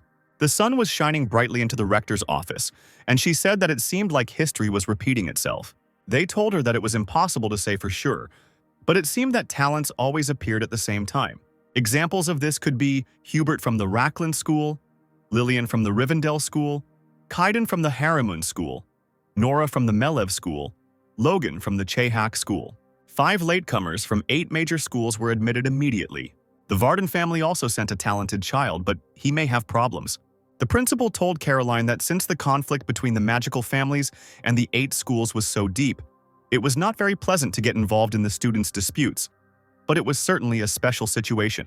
Delaton's principal, Madelia Page, said she would need to notify teachers and professors. She told Caroline to watch the students closely and intervene if necessary, but not too often. Caroline didn't answer the rector, so she asked what had happened. The woman responded that she thought it was too early. She asked if it was too early to make such a decision. The rector asked her to tell her more, and then Caroline said that she thought there was another genius in this generation besides Krista. Madelia asked if there were any new students she didn't know about yet, to which she received a negative answer. She then asked if this was the child she wanted to give an extra test to which Caroline replied that she wouldn't believe her even if she told her. She could very well have seen him at the family meeting. Madelia told her that she still had a bad habit of slapping her hands. Caroline replied that it was just her personal opinion, but maybe they could give Ryan Ludvik the opportunity to do so and not interfere at all. Madelia thought about this, and the professor continued saying that she was interested in how he would behave in this situation. The rector replied that they would have the results soon, to which Caroline agreed, saying that Owen was there after all. The rector asked whether he really said that he would not accept any award, to which she received the answer that he absolutely does not like it when it turns out that he is a hero. It brings him problems. Caroline said that he preferred to read his books in peace, to which the rector replied that he was strange. The professor grinned and replied that strange people make good magicians, as her teacher always said. But then she noticed that Madelia seemed a bit gloomy today. After a short silence, the woman replied to the other that she was still as insightful. She said that if Rain Ludvik caught that thief, then it seems to be connected to the Dark Church. Caroline said she didn't think so, but Madelia asked her if she remembered ever saying anything stupid, and then said that special cases had contacted them first. With a serious face, she told Caroline that she had a bad feeling about this, so she needed to be prepared. The next morning after the chaos, Lynn was informed that he had been accepted, even after he missed the exam due to being late. Professor Caroline suggested that he pretend that he had passed the additional exam and was included in the list of successful candidates. She was worried that the extra exams would be seen as a disgrace for those who failed the regular exam, but that wasn't a problem for Lynn. Fearing that he would have to retake the exam, the guy accepted the offer, and now he stood before the gates of the greatest magical university of Delaton, where the pinnacles of the Sacred Empire's intellect had gathered. Looking around without much enthusiasm, Lynn reflected on how he had never been involved with school.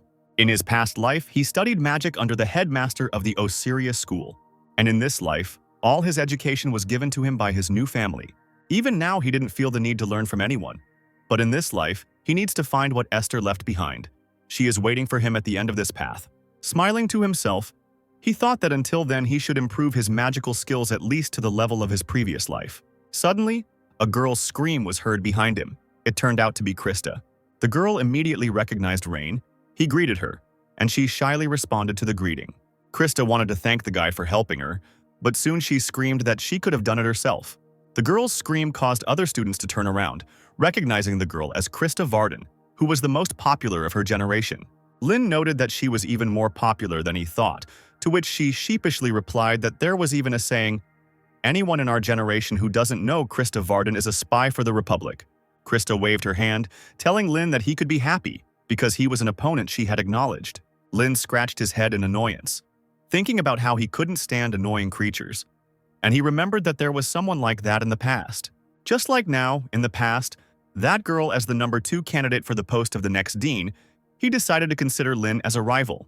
The brat Lynn met in the tower insisted on being treated like a senior since she entered the tower first. Lynn remembered well how boastful she was. Lynn chuckled as he looked at Krista, and she asked him why he was laughing at her. She brought her hand back and began to cast a spell, screaming that if he thought what he saw then was all she could do, he would soon regret it. With a wave of her hand, the girl summoned a sandstorm that filled the entire corridor. Lynn couldn't understand why she was acting like that in a place like this. Krista asked the guy with a grin whether he had already understood what her true abilities were, whether he felt that he wanted to give it his all. The guy thought that this girl didn't care about her surroundings. He thought with irritation that she looked like Giselle. Maybe she was her reincarnation, and he decided to put her in her place. But suddenly someone's mocking voice was heard, which said that this was such a dramatic performance. Looking at the girl, he reproachfully noted that on the one hand, she was the best newcomer, and looking at Lynn, he noticed that on the other side was a genius prodigy who had barely passed the additional exam. Coming closer, he said it was like comparing extremes. Krista immediately recognized the guy and named him Hubert. There were rumors in the crowd that this Hubert was from Rohwinham School. He was a graduate of Delaton High School, and he had also been a rival of Krista for a long time. Krista called off the storm, to which Hubert encouraged her to continue as it was great fun, to which the girl responded that the quality of the audience was too low, so it wasn't fun. She smirked and said that it would also be a shame if he got caught in her magic and flew away somewhere, so he should be grateful to her for her attention. Hubert laughed and said that it brought tears to his eyes, and he asked if it wasn't too shameless to open his mouth, when even she couldn't handle it herself. He said that she should know her place or she would regret it. Frowning, Krista said that a finalist shouldn't talk like that, and she asked him why he didn't show what he could do. Hubert noticed that her proud nature had not changed, and he said that she would disgrace her family if she continued to live like that. Hubert's attention turned to Rain, and he said that he was so insignificant that he didn't even notice he was there. Bowing to the boy, Hubert asked him what he, the brilliant young master, was staring at, whether there was something on his face, or whether there was something in his words that bothered him. Lynn tilted his head in boredom and replied that it wasn't so much that he was bothered by it all, but rather that he had a question. Who is this man acting so self-confident? He asked him if he knew how to use magic at all because he had to be able to handle it well in order to fight him. Everyone present was shocked by such a statement and froze in shock. Hubert's eyes widened as he asked the boy what he had just said. Krista couldn't help but laugh out loud. She exclaimed that he was trampled while bragging to the newbie. Hubert glared at her as she continued, saying that if she were in his place, she would be too embarrassed to even show her face. The teacher's voice was heard asking what they were doing there, and then telling them to hurry up and come in. The teacher told Krista, as the freshman representative, to come in and get ready for the oath. Lynn turned away from Hubert and headed into the hall under his gaze. Krista was dragged into the hall, but at the end she called out to Rain, She exclaimed that she would leave everything as it was for now because there was no time, but next time he might not even think about it. They would settle everything properly. The other students looked at Rain and wondered what this meant, since they couldn't even be compared. Someone told them that Krista would actually have a hard time. The student asked him what he meant, to which he replied that the young gentleman was the assistant of Director Scalzi. Soon everyone would see how strong he was. All the first years gathered in the hall, and the 1338th Delaton entrance ceremony began. Krista, as the freshman representative, gave her speech. Lynn listened to all this with boredom, thinking that it would all end as soon as possible. But then, the rector's welcoming speech to the first-year students was announced, and Lynn perked up a little. Madelia walked onto the stage as the host announced her as the best mage in the entire empire. The crowd began to whisper animatedly among themselves. Lynn thought about how she was the greatest mage in the empire, the current head of the Council of Mages, and a direct descendant of the founder of magic, Imitsa Page. When Madelia showed everyone, the guy noticed something in her appearance. As it turned out, he noticed her purple hair, which was a result of genetics. A microphone flew up to Madelia, and she greeted all the freshmen at Delaton and introduced herself again. She congratulated the 233 freshmen gathered there on their admission, but said that half of them would not survive until their second year, either being held back or expelled. The entire hall froze in silence as it listened to the rector's speech. With her hands spread, Madelia continued, saying that of the 117 survivors, about 60 would go on to third year, and only half would graduate, leaving less than 30 graduates each year. The rector said that Delaton was such a place where talents were honed. They would be constantly tested under the guise of polishing to determine if they were raw gems. Delaton's policy is unlimited competition. Those who resign in the competition will not even have the right to receive a diploma. She said they would feel it acutely throughout their stay here. Finishing her speech, she exclaimed that they should sharpen themselves. Hubert smirked and Madelia continued, telling them to fight each other and evolve. After all, Delaton only works like this, until the insignificant cameras shine with their own brilliance. Madelia told them that she would be happy to meet them again in 3 years. She said that after these 3 years, she will greet them as a fellow magician. Smiling, she said that only then would she wish them luck. After a while, the crowd began to clap hesitantly. Then the audience burst into joyful shouts and Madelia walked off the stage. The students stood up from their seats, clapping their hands loudly, and Lynn thought about how much he was looking forward to this day. Meanwhile, the professors stood on the balcony and watched the new students. Caroline said they were chaotic, but she liked the energy, to which they countered that energy should match ability. The woman asked Professor Owen what he thought. Tall replied that he expected this party to be of a high level, but so far he sees only idiots with manure in their heads. He said menacingly that they were all doomed to failure. The next day, Lynn went to the faculty building, the Hall of the Sleeping Dragon. He noticed that the building was truly majestic. Lynn found his office and went in. There were no people there yet. The guy sat down at a desk by the window and began to sort through his notes. A voice came from the side, saying that they were now classmates, so they should take care of each other. Lynn turned his head with a smile. He froze when he noticed Krista sitting down next to him. The guy covered his face with his hand, and the sky immediately darkened. Krista smugly said that he had the honor of sitting and competing with her, the best student, from the very beginning. A little girl with pink hair appeared from behind Krista and said that this meant she was very happy to sit with him. Krista laughed and said that she was really happy because she would be turning up this guy's arrogant nose from the very beginning. Hubert walked by and said ironically that it was so delightful. He said that the daughter of the Panton family was also watching this performance, and he was very sorry that the lady was behaving rudely, pointing her finger at others. The girl replied that he did not understand. This is actually often Krista's charm. Gertrude Panton grinned and said that even without that she was quite charming, at least more so than someone who was only impressive in appearance. Krista, Gertrude, and Hubert began to exchange barbed remarks which made Lynn's stomach ache.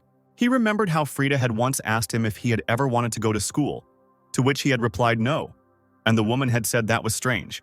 Lynn told her that he was already an elite magician. There was nothing left to teach him at school, to which Frida replied that he was an idiot. And she said that school is not a place to study for academic success, so Lynn asked her, what is the purpose of studying then? Frida replied that there you learn to communicate with people. Looking at the trio, Lynn wondered if Frida was right, and school was the place where they would learn about people like these. The hands on the clock moved closer to the start time of the lesson, and Professor Owen entered the classroom. He walked behind the lectern. Lynn wondered if it was a gorilla, but immediately realized it was the curator. An excited hubbub began again among the students. Noticing the tension, The guy asked Krista who the man was, and the girl told him that he was a professor known for being stingy with grades. Owen looked at all the students with an appraising glance. She noticed that many were yawning, talking among themselves, and in general were not in the mood to study. Covering his face with his hand, Owen made a displeased face. He muttered that he had no motivation at all when he thought about spending a whole year with these pathetic monkeys. Taking a piece of chalk in his hands, he said that they only have manure instead of brains. After asking someone where he was looking while he was talking, he snapped his fingers and sent the chalk flying. The chalk immediately flew into the chin of one of the students, forcibly knocking his head back. Noticing that the students were laughing, Owen raised his voice and said that they didn't know anything. They think that the whole world belongs to her. Since they have come to Delaton, they dream of becoming a court magician of some noble nobleman or living in clover, having built their own tower of magicians. They should cast aside their illusions if they ever become like that. They can call him master, but for now they are just monkeys, barely growing fur, and they still have a whole mountain of things to learn. He asked them if there was anyone from the 8 major schools there, and several students, including Hubert, raised their hands. Owen sighed and said that the worst thing here was them, the idiots from the 8 main schools. He said that the strange mathematical formulas they used in the name of school traditions were simply astounding, so he didn't even expect any contribution from them. They just needed to be left alone. He then asked if there were any noble families of mages, and Krista and Lynn reluctantly raised their hands. Owen told them they were just disgusting. He said that it was all because they were acting all know-it-all and arrogant, and without experiencing any difficulties, he told them to go home and learn to change their clothes on their own first. Lynn thought grimly that their professor was a great ape with an unparalleled talent for rhetoric, perhaps even more suited to the role of a cult leader than a magician. The man said that his task this year was to make them at least useful magicians, even better than monkeys. He sternly said that there was no place for anyone worse than a monkey here. Anyone who couldn't cope would be thrown out, so they should at least try to evolve. There was a deathly silence in the audience. Owen asked them why they weren't answering. Were they not paying attention? Approaching one of the students, he asked him whether he should teach him to answer.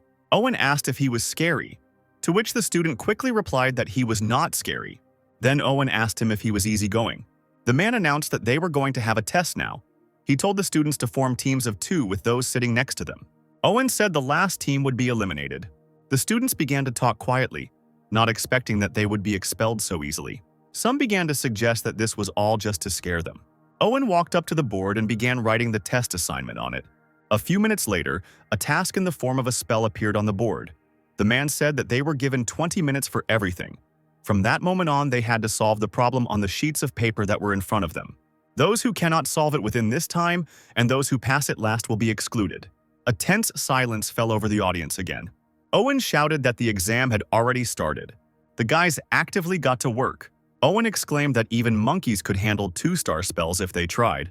Lynn glanced at Krista, who began to search for a solution, muttering under her breath. The girl told the guy to help her and make the basic formula using matrices, and then find the answer using the cubic function. Hearing about the matrices, Lynn asked her if she was the one who suffered unnecessarily. In response, Krista screamed that he stopped talking and started doing something. Krista's mind was filled with memories of everyone saying that the Varden family was already finished. And all because the eldest and youngest daughters were so disorganized. Krista was given the responsibility, believing that she would definitely be able to restore their family.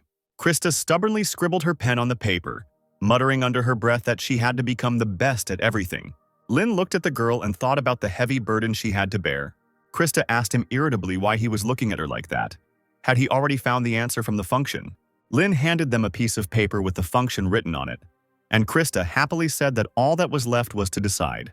But suddenly a strong wind blew, and the girl irritably asked why this was happening right now. Lynn extended his hand, using a spell to stop the interfering wind, and then all the sheets of paper with the solution were torn to shreds. Krista jumped up and screamed in panic. Owen told her to be quiet, and he asked if they couldn't do anything without making noise.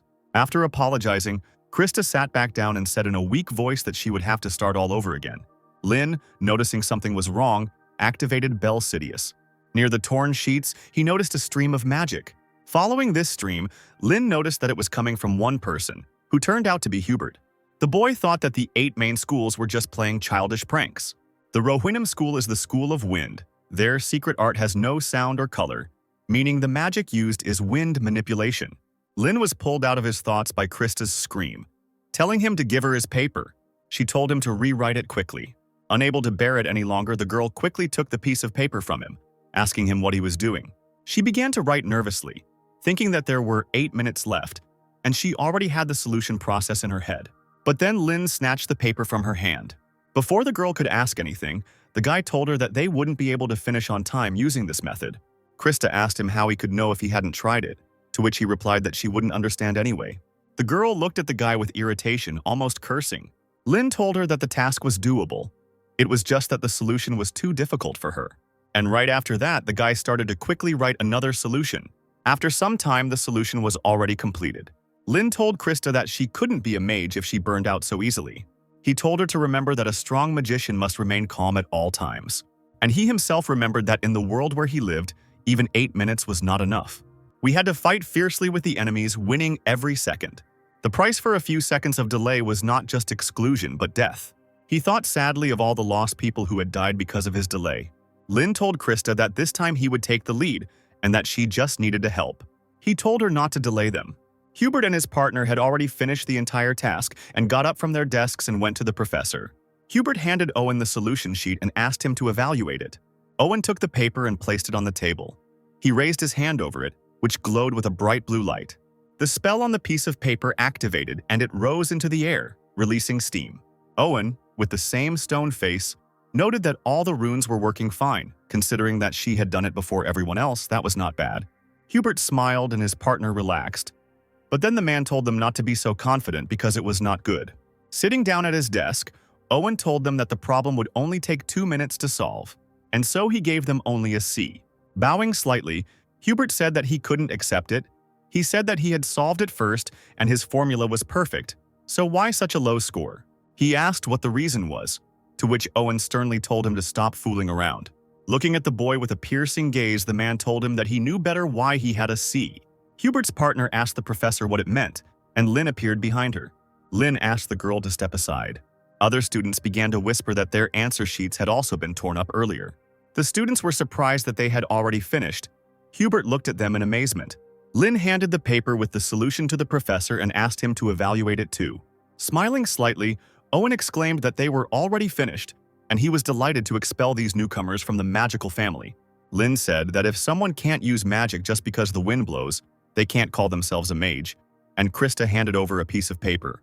Snatching the paper from the girl's hands, Owen told the boy that he liked his spirit, but it couldn't compare even to his mother's wart.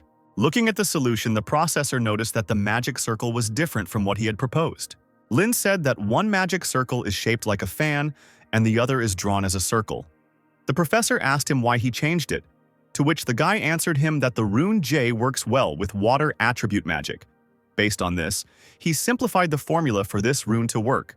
Lynn said that if the rune requirement could be solved with a first-order equation, the activation time would be accelerated, to which the professor remarked that I was reminded of this in high school classes, and he knew it very well. Lynn and Owen continued to talk about it, which was starting to give Krista a headache. Lynn said that one cannot say that one is using magic correctly until one has fully mastered the runes. So, with that in mind, he changed the shape of the magic circle. Owen thought about how he was trying to shorten the activation time based on his understanding of the runes, and he said that was a smart answer. But whether it would activate properly was another story. Lynn didn't deny it, but simply nodded. He grinned and suggested that the professor check it out for himself. Owen raised his hand over the solution using magic and exclaimed that he couldn't wait to see it fail. Krista tensed up, and the professor continued, saying that if he made a magic circle with a double attribute, the math to solve it would become several times more difficult. The paper began to glow with bright colors, and the man said that they would see if it was skill or just a trick. To Owen's surprise, the spell began to work and the flash of light became even brighter. Streams of wind began to spread from the leaf, rushing towards the ceiling. Streams of wind gathered above the heads of those present and came together in a bright flash of light.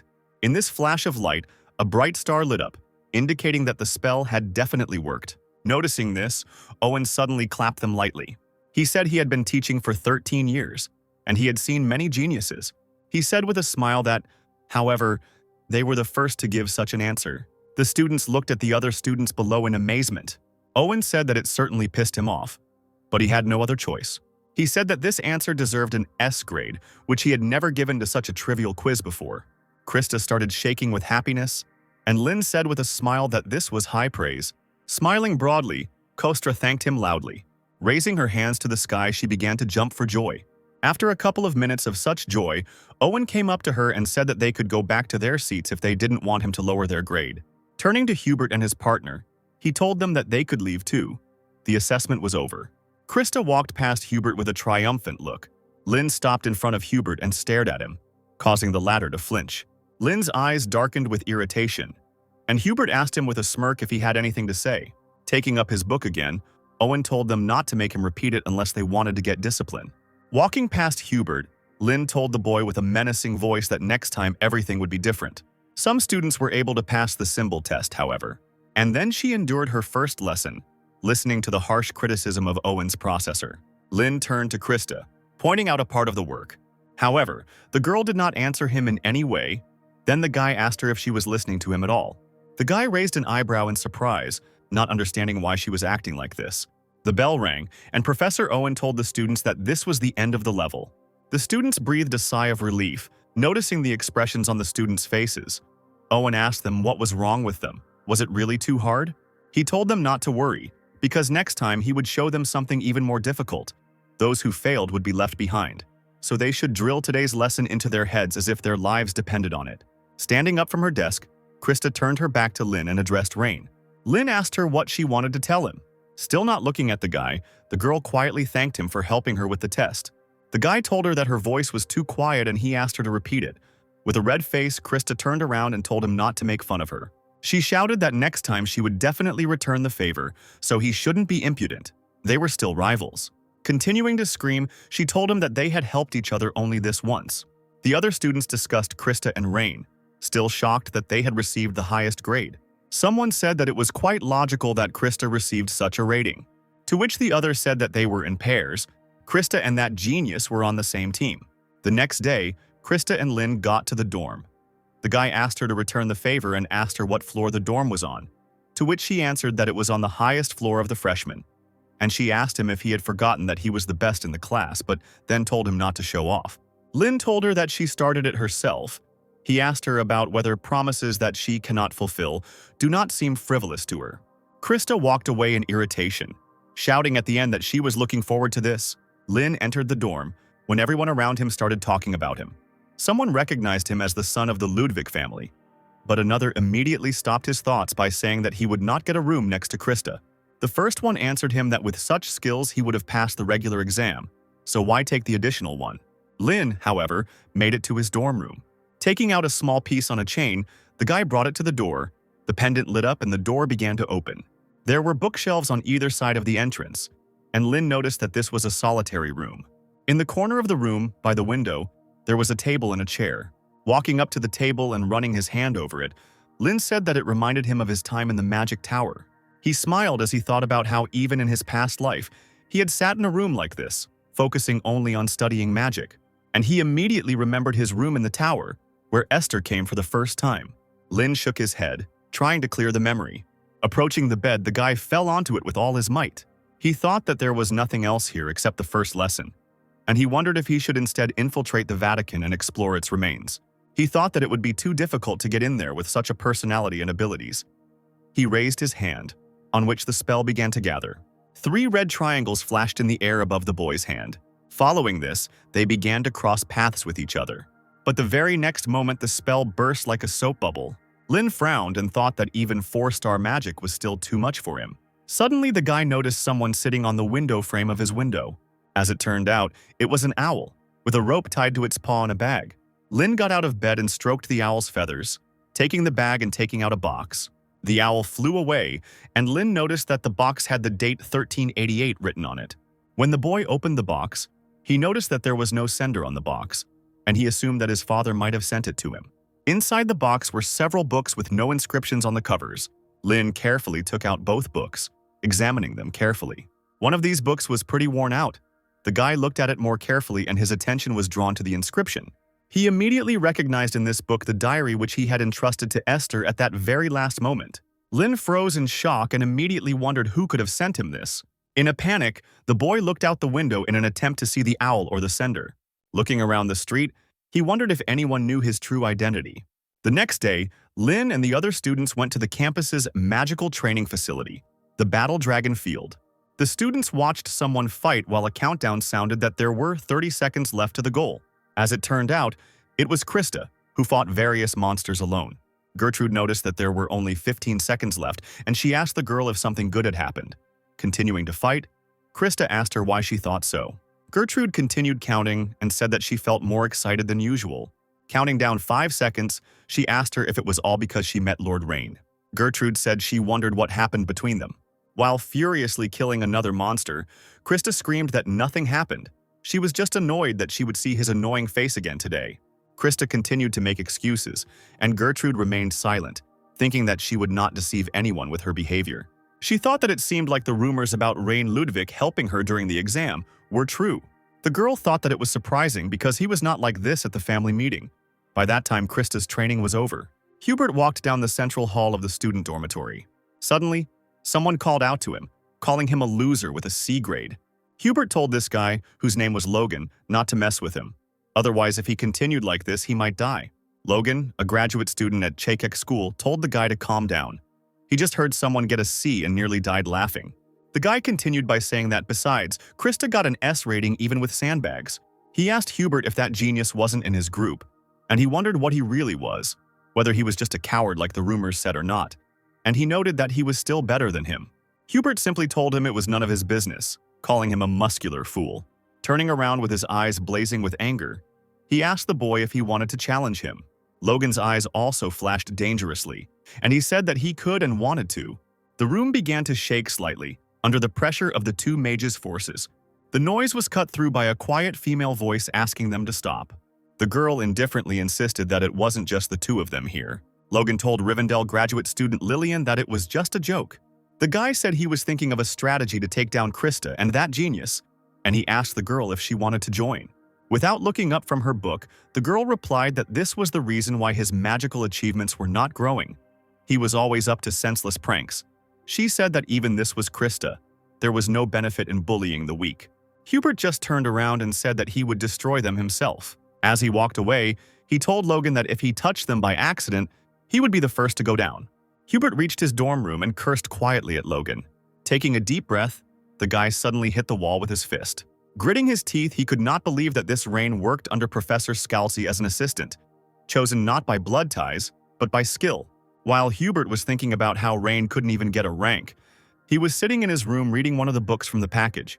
Leafing through the book, he summed up that the first part tells about Lynn's life. The second tells about the magic and fighting styles that he used. The guy slammed the book shut and sighed, thinking that this was incomprehensible. He wondered if anyone knew his identity, and even if they did, why they hadn't gotten in touch. Looking at his watch, Lynn began to get out of bed to turn off the light before the duty officer arrived. As he approached the switch, his gaze caught on his diary.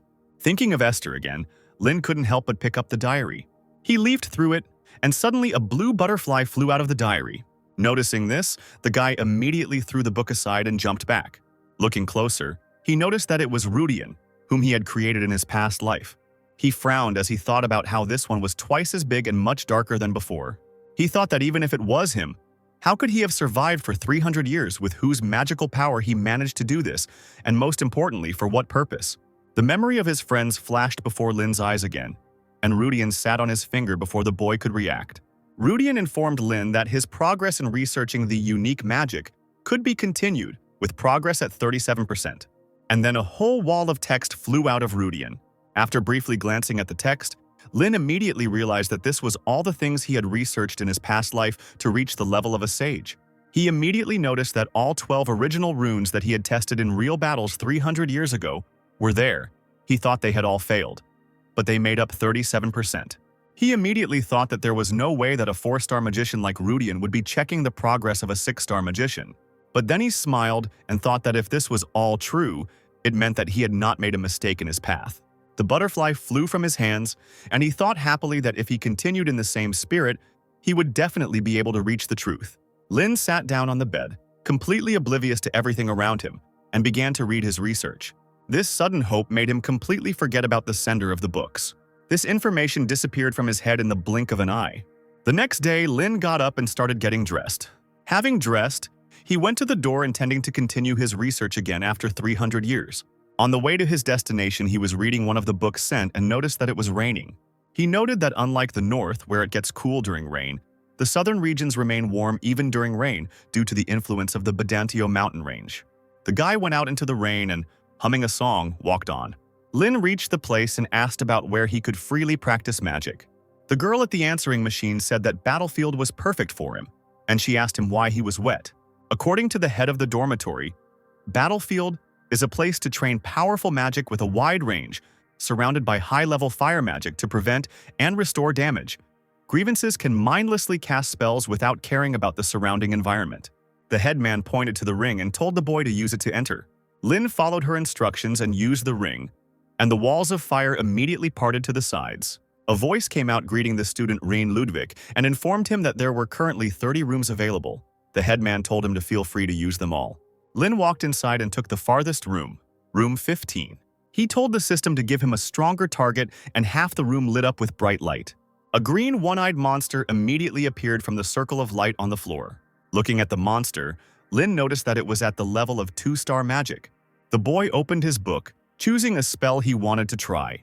Closing the book, he decided to start with the rune U, which gives molecules the property of wriggling, thanks to which the flame, if engraved on fire magic, can burn for a long time. Lynn decided to get down to business, and a triangular magic circle began to glow above his hand. On this magic circle, he found the rune U. However, the spell did not work, but simply dissolved into thin air. Frowning and putting all his strength into it, the boy noticed that the magic of 1 star was not suitable for this spell. He put his hand forward and 2 magical triangular circles began to shine in front of him. Vigorously waving his other hand, Lynn began to engrave the rune again. Triangles with runes quickly rotated in the air. Slamming his fist into his palm, Lynn caused the spell to explode. But it didn't end there. The fire turned into small flames that surrounded the monster. Lynn watched intently as the lights surrounded the monster.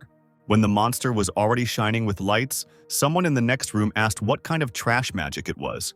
It was Hubert, and he wondered if this guy couldn't even use the magic of 1 star properly. He thought that the characteristic of flame magic was to be noisy, and since it was so quiet, it seemed like this guy was still in the beginning stages. Turning away, Hubert thought with a smirk that it seemed the rumors that he was Scalzi's assistant were not true. Meanwhile, the monster continued to quietly shine from these lights, but suddenly his whole body began to crack, and then he fell to the ground, dead. With a sigh of relief, Lynn noticed that he had barely managed to cope. Looking at the monster with its head smashed like a watermelon, he thought about how the flame with the hand U penetrates the target's body and melts it from the inside. But it took a full 30 seconds to melt the 2-star monster, making Lynn wonder if he needed to refine the rune, and then realized that it was a possible problem in mathematical theory. Smiling to himself, he thought that he still had a lot of time to work on this.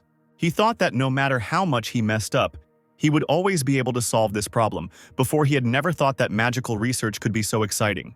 Sitting down on the floor, he turned to Rudian again. He informed him that the theory of mechanics had been restored and the U rune had been changed. Lynn noted that Rudian not only detects magic nearby, but also summarizes and reports on the research conducted during the day. Rudian informed him again about the progress, which had increased by only 0.1% today. Noticing the improvement, the boy wondered whether the mathematical theory had improved or whether the rune had become more perfect. He thought that there might be some sense in such training, but he did not think about it any further, because he still had a lot of time. But then a strong gust of wind blew into his face. As it turned out, it was Hubert, who was also practicing his wind magic. Several one-eyed black monsters were flying around him. One of the monsters decided to go on the attack, and Hubert clenched his hand into a fist. And then the wind currents cut the monster into small pieces. The other 2 monsters were knocked down by the wind currents. Hubert quickly turned around and cut the bodies of these monsters with his hand, using magic. Looking at the guy who was shaking off his hand, Lynn thought that he was not bad. At least it turned out well. Hubert continued training and Lynn continued to watch him and noticed that something was wrong. The next day, Lynn headed back to the classroom for class, where they were taught the procedure needed to cast magic. This procedure was divided into 3 parts. The first was the creation of a magic circle, the second was the engraving of the rune, and the third was mathematical calculations. Owen said that among them, many magicians have difficulty with the 3rd stage. Mathematical calculations. If at any of the stages an error in calculations is made, then a catastrophe will occur. He said that in order to prevent them from turning to coal or shattering into pieces, the magician Lynn created a mathematical formula known as the Lynn discriminant. Having started writing on the board, the professor said that he would now give an example, and they should try to solve it using Lynn's discriminant. Taking out his pocket watch, the man said that it might be too much for them, so he would give them 10 minutes, and he said that this formula was made to be very easy even for dummies like them. The time began, and all the students held hands. Lynn wondered who had passed on this formula. Thinking about his friends, he remembered that they didn't even know this formula. They barely knew how to add and subtract, so they couldn't learn it. But, delving into his memories, he thought that there was one person who could remember her. One person came to his mind, that annoying child who had proclaimed himself his disciple and stubbornly followed him around. This child was a man named Tarina. Lynn wondered if he had passed it off as his idea, but then he thought that couldn't be true, since it had been 300 years ago. A touch on his shoulder pulled him out of his thoughts. Looking at Krista, he told her to let him see it if she didn't understand something, to which he responded that it was nonsense because she was a great genius. Noticing that Krista was talking, Owen gave her a non-stern look and the girl quickly apologized. The guy asked her what she wanted to ask then. Without answering, Krista handed him the box. When the guy asked what it was, she quietly said that it was cookies. Lynn looked at the girl in surprise, and she said that she had stolen it because she had a little time left after her magic training. She pointed out irritably that she still owed him. Lynn lazily thanked her and began to open the box. When he opened it, he didn't see any cookies, but only some coals. The girl continued to chat enthusiastically, and Lynn froze in silence. Rubbing the bridge of his nose with his fingers, he wearily wondered if it was really a cookie. Still, he decided to ask again. When he received an affirmative answer, he asked her if she used mud instead of flour, to which she exclaimed that they were real. Enraged, Krista began to yell at him, but something else caught Lynn's attention. He heard one of the students exclaim that he couldn't believe it had been that easy all this time. He said that Lynn really was a genius, and Krista had stolen Owen's chalk. The students continued to praise Lynn, saying that he was simply a god, or that he was an angel sent by God, which made Lynn himself feel embarrassed. The disciples continued to talk about this. Someone said that he could be the reincarnation of a great sage, but not a god or an angel. They talked about how they envied him because he could handle any magic freely, which made Lynn feel even more embarrassed and covered his face with his hand. Noticing the guy's embarrassment, Krista wondered why he was so blushing. Looking at his red face, she mockingly asked herself in her head if he was really that embarrassed because of a few cookies. She continued to smile, thinking about this proud boy being embarrassed because of the cookies, and in the meantime, Owen approached her with a threatening look. He sternly told her that for a monkey who does nothing in class, she knows how to protect herself. He asked her if she was interested in attending special classes. Krista wanted to justify herself, but she didn't have time. Owen announced the end of time and told everyone to hand in their answers. The fourth period of study was attending classes. Lynn and Krista came out of the class and the girl asked him about what club he was going to join. Krista, without waiting for an answer, said that she would definitely join the Magic Volleyball Club because the descendants of the Magic family are obliged to maintain dignity while playing volleyball. Lynn asked her again without interest. He asked her about the connection between volleyball and dignity. Krista didn't know what to answer, and so she started screaming, asking him why he was asking her something just to cut her off. He told her to take her time and look around, and he said goodbye to her. Krista ran after him. There are various clubs in Delaton designed for the exchange of experiences and competitions between students, and they were created for this purpose. This is how the Combat Magic Club and the Fire Attribute Magic Club were created. A Festival Magic Club was even created. Clubs are created by students with common goals or motivations and receive funding for their activities after approval by a faculty advisor. This gives everyone the opportunity to dedicate themselves to research outside of classes. Lynn thought that there were a lot of great places here, so he should look around. And he noticed with irritation that because of Krista, who was following him closely, he could not concentrate. She followed him, exclaiming that the magical family should join the volleyball club. The guy answered her that he hadn't heard that, but even if so, it was not a problem. Krista asked why it wasn't a problem, to which Lynn replied that his father told him he wouldn't interfere wherever he went. Gertrude appeared from behind Krista and said that this couldn't be. She told him the same thing as Krista, in response to which Lynn asked her if it was necessary. He smiled and said that he found the Fine Arts Magic Club much more interesting, and there was also this local development club. He thought happily about how in those days people were clinging to survival, but when the world became free, everyone was gradually able to do what they liked. He remembered Esther one evening talking about how when Lynn grew up, the world would be a prosperous place. She hoped that Lynn could protect these lives. Gertrude began waving her hand near Lynn to break him out of his thoughts, but to no avail. The guy, without saying anything, walked on. The girl asked him where he was going. Lynn told her that he was going to check out the local development magic club. Gertrude watched him go, wondering if he didn't know that magic volleyball was an integral part of all Soviet get-togethers. She said that the glory of the Ludvik family, which has been rivaling the Page family for over 100 years, could end with Lord Rainey. But then she remembered that the eldest daughter of the Page family had disappeared after a certain event. Smiling, she thought that even if the Ludvik family lost heart, a new era would begin under the leadership of Lady Krista. Realizing this, Gertrude turned to Krista with a joyful expression. However, there was no one behind her. Having lost all her enthusiasm, she thought about whether she could go after Lord Rain. Krista actually followed Lynn, justifying herself by saying that she was just curious about what the Magical Development Club was like. Finally, they reached the hall above which the name of the club was written. As Krista continued to make excuses, Lynn glanced at the sign and wondered if this was the right place. From behind the door came the voice of a guy asking how he could accept such ridiculous conditions. Krista and Lynn quietly looked inside. The other guy answered him with a grin that the strong take everything. That's the main thing. Delaton is right. Logan told the guy that the room would be useful to them, so they should give it to him. Lynn asked Krista who the guy was, to which she asked him if he really didn't know. But she still said it was Logan, a junior at Chehak High.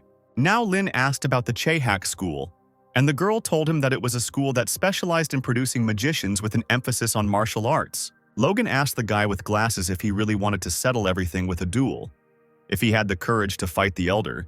He continued by asking why they even needed this ridiculous lust of magical development. While the other students leaned on the couple in the doorway, Krista said that this happened often, because a club needed a room to run its activities.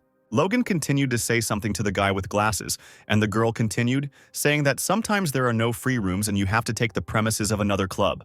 Lynn asked her if it could be solved with a magical duel, to which she replied in the affirmative. She said that this was the clearest and most convincing method. She asked the guy if he wanted to join. Lynn walked away saying it was too annoying, and the guy with glasses exclaimed that 8 schools didn't realize it. But learning math or academic success wasn't the only reason magic existed. Logan mockingly asked him what else she needed it for, to which the guy replied that it was true that academic achievements led to the development of magic. He continued by exclaiming that agriculture and aid were areas where magic was not used. He exclaimed that if they could find a way to use magic, it would easily solve problems like poverty. Pointing his finger at Logan, he shouted at him that the seniors had created this club to make this happen. He shouted that he thinks about people who are having a hard time every day, and therefore he absolutely cannot give up this club. Logan just laughed, saying that if it were possible, the archmages and sages would have done it already. Suddenly, he came closer and grabbed the guy with glasses by the collar. Lifting him off the floor, he said that he couldn't even hold the club against a rookie, so it was all useless. He mockingly asked the guy if these seniors had produced any results. He asked if he really believed that such pathetic research, left behind by these insignificant people, could change the world. Logan told the guy that he didn't even dare fight with magic, so it should be nothing. And he asked why he wouldn't help the person in front of him rather than some stranger. Clinging to Logan's arm, the boy replied that he couldn't do that. Logan noticed that he couldn't open his eyes properly. He asked him if he had just woken up. He squeezed his collar tighter and told him to wake up quickly. Logan began to swing his arm to throw the guy, shouting that he would help him wake up now. But suddenly a flash of lightning flew into his hand, causing him to unclench his fist. The guy fell to the floor, entering the room. Lynn asked Logan why he didn't have a magical duel with him. Looking at the guy, he asked him who he was. Lynn replied that he was a new member of the club, his finger still emitting smoke. Rudian in the room was still reporting that the process of researching the unique magic in the surrounding space could be continued. Now the progress was almost 38%. Magic did indeed open up many possibilities, but there were still many things that magicians could not do. In the past, Lynn was able to create an oasis in the middle of the desert, which means there is an opportunity to help travelers looking for water. Esther turned around and asked Lynn if she could ask a question. Then she asked him if he could create spells after this journey that everyone could learn and use easily. Esther wanted these spells to help people in trouble and make their lives a little easier. Remembering Esther's request, Lynn glared at Logan. Logan mockingly asked him if he really wanted to join here. Behind the guy, Logan noticed Krista, and he also noticed the guy's red eyes. Turning away from the bespectacled boy, Logan apologized for speaking his thoughts out loud and said that as a student of one of the 8 great schools, he was on his way to greet the noble Lord Rain when he encountered him. As he got closer, he noticed that he had just mentioned a magical duel. With a threatening look, he asked him if he had made a mistake. Frowning, Lynn answered him that he heard correctly. He asked him about why they didn't have a duel since he wanted to fight so much. Laughing, Logan asked him if he seriously thought he could beat someone like him. Lynn just laughed in response and asked him if he was really afraid. Maybe he should give in. He asked him what if he didn't use combat magic.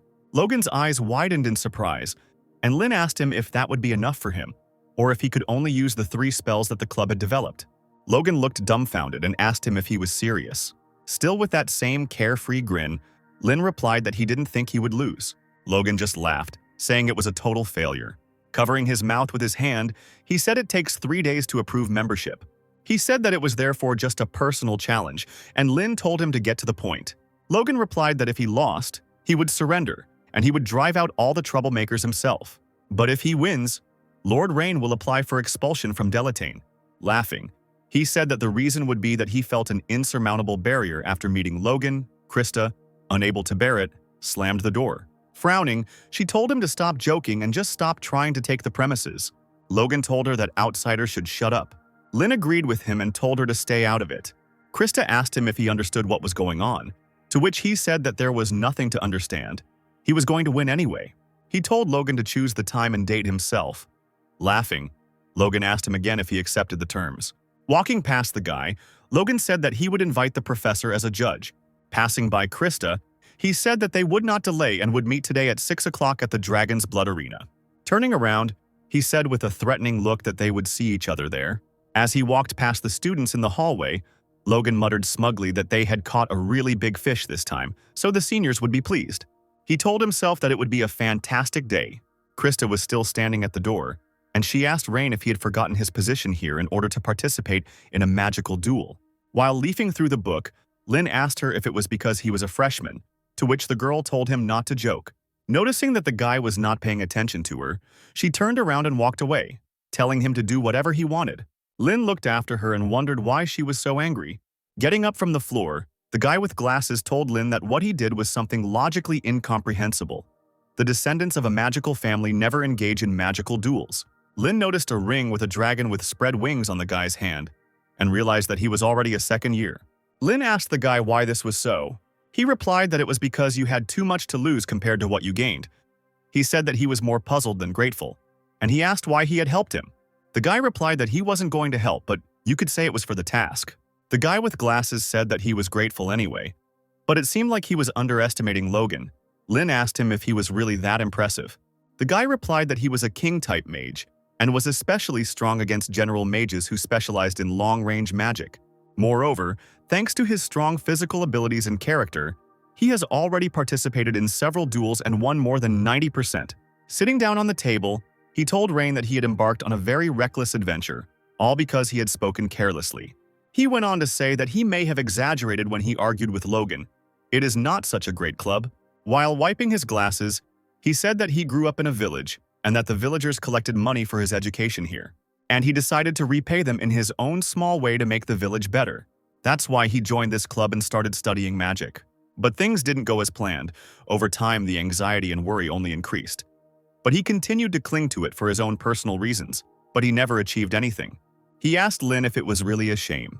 Laughing, the guy with glasses said that it was simply the will of God that he drop everything and take part in this duel himself. But Lynn asked him what was pathetic about it. He said that he had agreed to this duel himself, and he asked if he could borrow some books related to the club's magic to look through. Taking the books, Lynn walked away, saying that he would return them when the duel was over. The guy with glasses called out to him. Suddenly, Lynn asked him if he knew why Archmage Lynn started practicing magic. He himself answered by saying that he started it to survive, and everyone starts for personal reasons. Lynn walked down the hallway to the sound of other students sniffing, wondering if the rumors had already spread. Catching glances at himself, he thought that this was more than expected. Suddenly, someone called him sharply, causing him to flinch. Turning around, he noticed his Aunt Elen, all sweaty, asking him how he was doing. Before Lynn could respond, Elen ran up to him and punched him in the chin. Just recently, she received news that the genius of the Ludvik family was participating in a magical duel. Rubbing his cheek with her fist aggressively, She said that she must have misheard that he was starting a duel. But Lynn told her honestly that it was true. Squeezing her nephew tighter, Elen said that her nephew had caused quite a stir, and for that she needed to drink some liquor. After letting the guy go, she told him that if Logan hit him, it would hurt several times more, and she asked him what he was even thinking. Looking at his aunt's back, Lynn asked her if she was worried about him. Running up to him, she screamed, asking him if she really looked like a pathetic aunt who was worried and asking about someone like him. Tapping her finger on his chin, she said that he would only come to his senses after he got a good beating from Logan. Puffing with irritation, Elen walked away down the corridor. Rubbing his cheek, Lynn apologized to his aunt and told her that he didn't know that wasn't allowed. But he assured her that it did not bring shame on their family. Elen replied that it was already connected, because of his thoughtless actions. In the worst case, it would end in expulsion. And then she said that everything was fine. She was still irritated by those who laughed at him as if he were a worthless offspring. She smiled and looked at the guy and told him to trample them properly when he left with victory, since he started it. She exclaimed that the name of the Ludvik family was on his shoulders, so he must do something that others could not even think of, to rise to his level. Lynn smirked, and Elen told him to teach them a lesson. At 6 o'clock in the arena, Lynn and Logan met. The stands were filled with people. Lynn thought that his aunt need not worry, since that had been his intention all along. Some students in the classes noticed others running somewhere. All the students came running to watch this duel. All eyes were on the worthless loser and jock from Chaycock. Professor Caroline asked Professor Owen who he supported. Logan from the same faction, or Rain, whose student was being sent. Owen replied that status, pedigree, or education meant nothing to him. He simply replied that he would support the one who was stronger. Judge Theon entered the arena and announced himself. He announced that this duel was officially sanctioned by the school. Therefore, the winner must fulfill the conditions of the winner set by the school. The judge told the challengers to step forward. Logan took a step forward, throwing his cloak off his shoulders and revealing his chest, hidden by bandages. Lynn looked him over and asked him if he had prepared too much for the battle against the failed nobleman. Krista said that it would be difficult to defeat him. Gertrude secretly approached her and told her over her shoulder that she had come after all. Krista waved her hands and began to justify herself, saying that she didn't come here because she was worried, but just wanted to see how this guy would get beaten up. Gertrude gave her an understanding smile. Caroline thought that apprentice mages had very long casting times, so mages who could immediately engage in close combat were a threat. She wondered how he would fight it, and in the meantime, Lynn began to twirl something in his hands under his cloak. The crowd froze in surprise. Someone even whistled. As it turned out, there was a cleaning broom hidden under Lynn's cloak. Logan froze with a shocked expression on his face. He said he thought he was holding some kind of wooden stick, but this was too much. The entire stadium burst into loud laughter. The professors looked at this with ambiguous expressions on their faces, and mockery was heard from the students. Krista covered her face with her hand in shame, and Gertrude simply froze in shock. Judge Theon asked the guy what it was, to which Lynn replied that he took it from the library. Fortunately, the cleaning had just finished. The judge asked him if he was going to use it for a duel, to which Lynn asked him if it was prohibited, to which he said it was not prohibited. Logan asked the guy if he was really so easy to indulge. He noted that he used to be so confident in himself, and now he came with a broom. He told him that they could finish now. He could just give in and not embarrass himself. Lynn told him that it had always been that way since he came to the university. He noted that from a senior's perspective, it was truly unfortunate. Logan asked him, confused, which senior he was talking about. But Lynn didn't answer him, but only continued, asking him why young people at this time are so good only at empty talk. They are not witches sending curses. He asked him since when magicians began to win with words. Judge Theon told the boys that they were getting too close and he told them to move away. After clearing his throat, the judge said that he would now announce the final confirmation before the duel. He announced that if Logan lost, he would serve as a security guard at the local magical development club until he graduated. Otherwise, Rain will be expelled from Delaton. The judge asked them if they agreed to these terms, and the boys answered yes in unison. Theon, raising his hand with a spell, told them to disperse. Logan and Lynn moved a few meters apart and the referee began the countdown. Using magic, he summoned a golden clock that began to count down 10 seconds. Students from all over the university ran to the duel. Elen's assistant asked her if she wanted to take a look, and she would sort it out, to which she replied that she didn't want to. The assistant noticed that she was so calm when her nephew was facing a serious test. Elen asked her threateningly if this meant that she could not remain calm.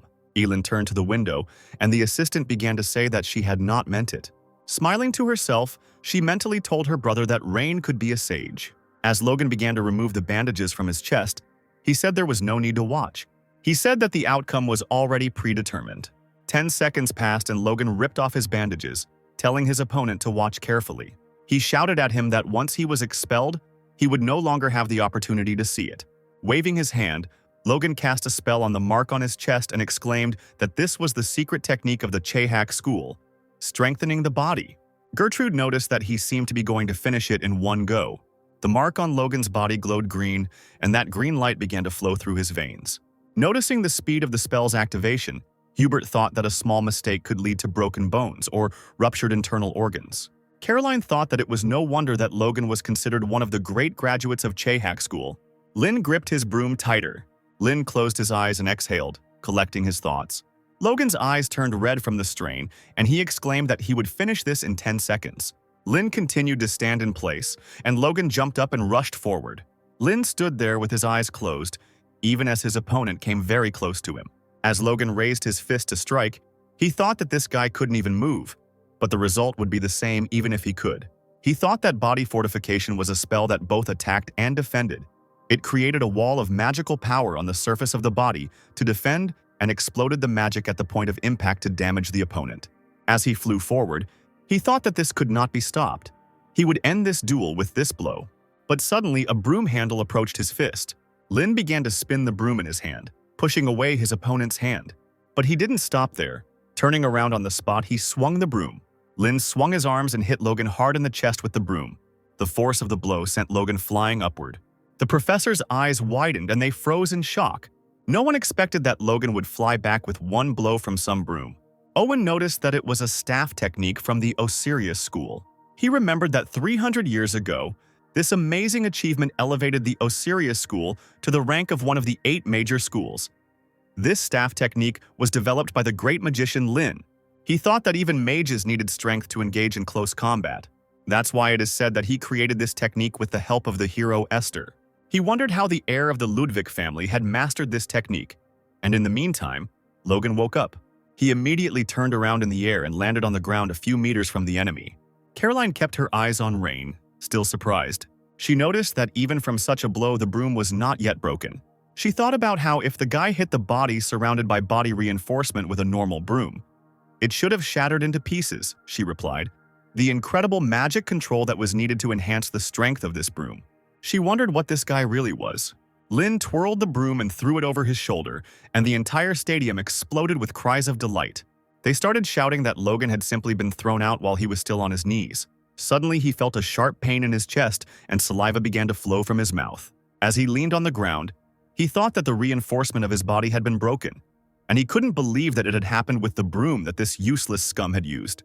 Lynn said mockingly that 10 seconds had already passed and the end had not yet come.